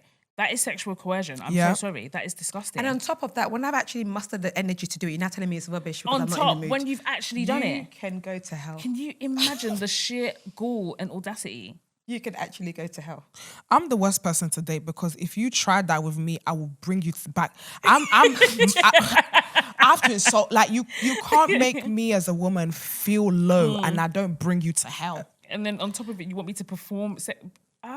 Okay, sure. And then it's not even worth it. It's never good enough to be like, oh yeah, do you Never. know what, that was worth it? It's Never. never.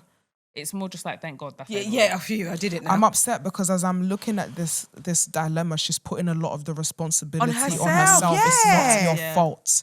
It is not your fault. It's not your responsibility to please your man in any way, in any given form. If your man is not making you feel safe and is not emotionally making you feel good in the condition that you're in, he does not deserve your body. Yes, that's and not at all. he's not owed your body He's not either, at period. all. And Not that is at not your all. fault.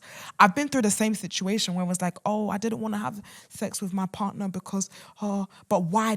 I'm somebody that like, you know, when I love someone, I'm jiggly. But I'm in a situation now, I'm like, I don't know why. I don't know why. Yeah. I don't know what's It's going because on. it's more But than just sex yeah. for us. It's it's Then where I started I'm at realizing mentally. you're arguing every day. He's not making you feel safe. You're fighting, why would battle, why anxiety, would I feel up and down. sexy? Yeah. Why would I want to have sex Why with would you, I bro? want to have sex with you? They don't understand the connection between Yeah. the two, because for them and some women as well, but for them it's just like wham bam, like let's just do it. I remember being in a church service and they were doing like relationship advice, and the woman was like, you can't just wake a woman up and say you want to have sex. Like you have to be. She was like, you have to be doing that foreplay from the morning. from Yeah. the morning.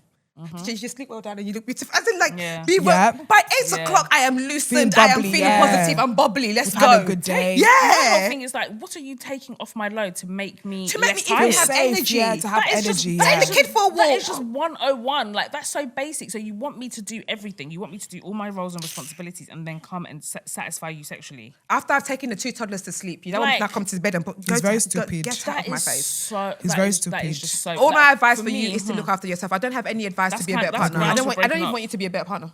That's Agreed. grounds I want you for to be breaking worse. up, I can't lie. Agreed. Yeah, I want you That's to do what your I'm saying. worst. Take it to hell. Yeah. I want you to do your Take it to worst. Don't hell. be a better partner. Look after yourself and your children in this You're situation. going through something And like he this. should fix up as well. Agreed. Next time he's like, oh yeah, it was shit. I was like, yo, the dick is shit too. Get off my Exactly. face. Yeah, I'm like, yeah. What do you mean I'm going through this and you're actually berating me Yeah. for not giving You have to take it to hell. Yeah. But yeah. no way. Okay, let's wrap it up there. We have talked. We have talked. We Considering, existed. don't forget, guys, our takeaway, the pledge. Yes. Oh, yeah, the podcast pledge. The podcast pledge. Send Yeah. submissions in. What's your email address? Joyce? It is info@madamejoyce.com. Send it there. I already have one group in mind that I really want to go on that I really like. Yeah, I think they're fly. Perfect. And Yeah. we are admin at the receipts. No, actually, message our producer at the receipts podcast. Okay. So message. We only said 3 each. So first come, first serve. Yeah, exactly. I'm with it. So we're gonna do that, and since we're in the same building, I'm gonna come and crash your show. Come and crash. Honestly, man. I would love to have you guys there for. When are you guys officially signing out? It will still be like early next year. Yeah. We're here for a little bit. Oh, you're here for a little Yeah, bit. Okay, yeah, cool. yeah, Yeah, we we got have time. to. And we're Let's have a collecting cocktails. judges for our new lot. Can you yeah, be one of you our have to judges, come and please? help. That genuinely were on our list. I would love to be a judge. Amazing. So what do I have to do? So we tell will people send their you our like the visuals and the people who are applying, and you say who you like, who you don't like, and your thoughts about them. I'm honored. And then when I'll they be do honored. in-person things, you have to come and just like give your critique. Like and a your mentorship. Do you know what? feedback. Yeah. I am so excited for people to see what the process of Oh, podcasting. yeah. Because I think a lot of people just think that we be yapping. Yeah. Yep. We do be yapping, but I'm so excited for you guys to highlight what it actually What it takes, actually takes, to yeah. build it. Girls, guys, best of luck. When they Yeah. in the comments, I always say, now you've got the chance to come and fill our boots. Because Right. people say, no, if it was me, I'll say this. Come So and come say and it. say it then. With a I'm camera in your excited. face. Yeah, Come and I would say love it. it. I would Yeah. love it. That'll be tea. We would love that, and we don't want to ruin the surprise. So we're not going to say it. What was I saying? What? It might have happened already when this comes. It out. would have Yeah, what happened happened. already? You would have happened already. The next The day. next day. The next day. So we're not going to ruin the Yeah, no, surprise. never mind. Okay, cool. Never mind. Bye. See y'all later. Thank you guys so much for listening to this episode of the Receipts Podcast. I've been your girl, Tolly T. Just call me Audrey. And Big bum buckler MJ in the middle. Period. hey, thank you. Thank you.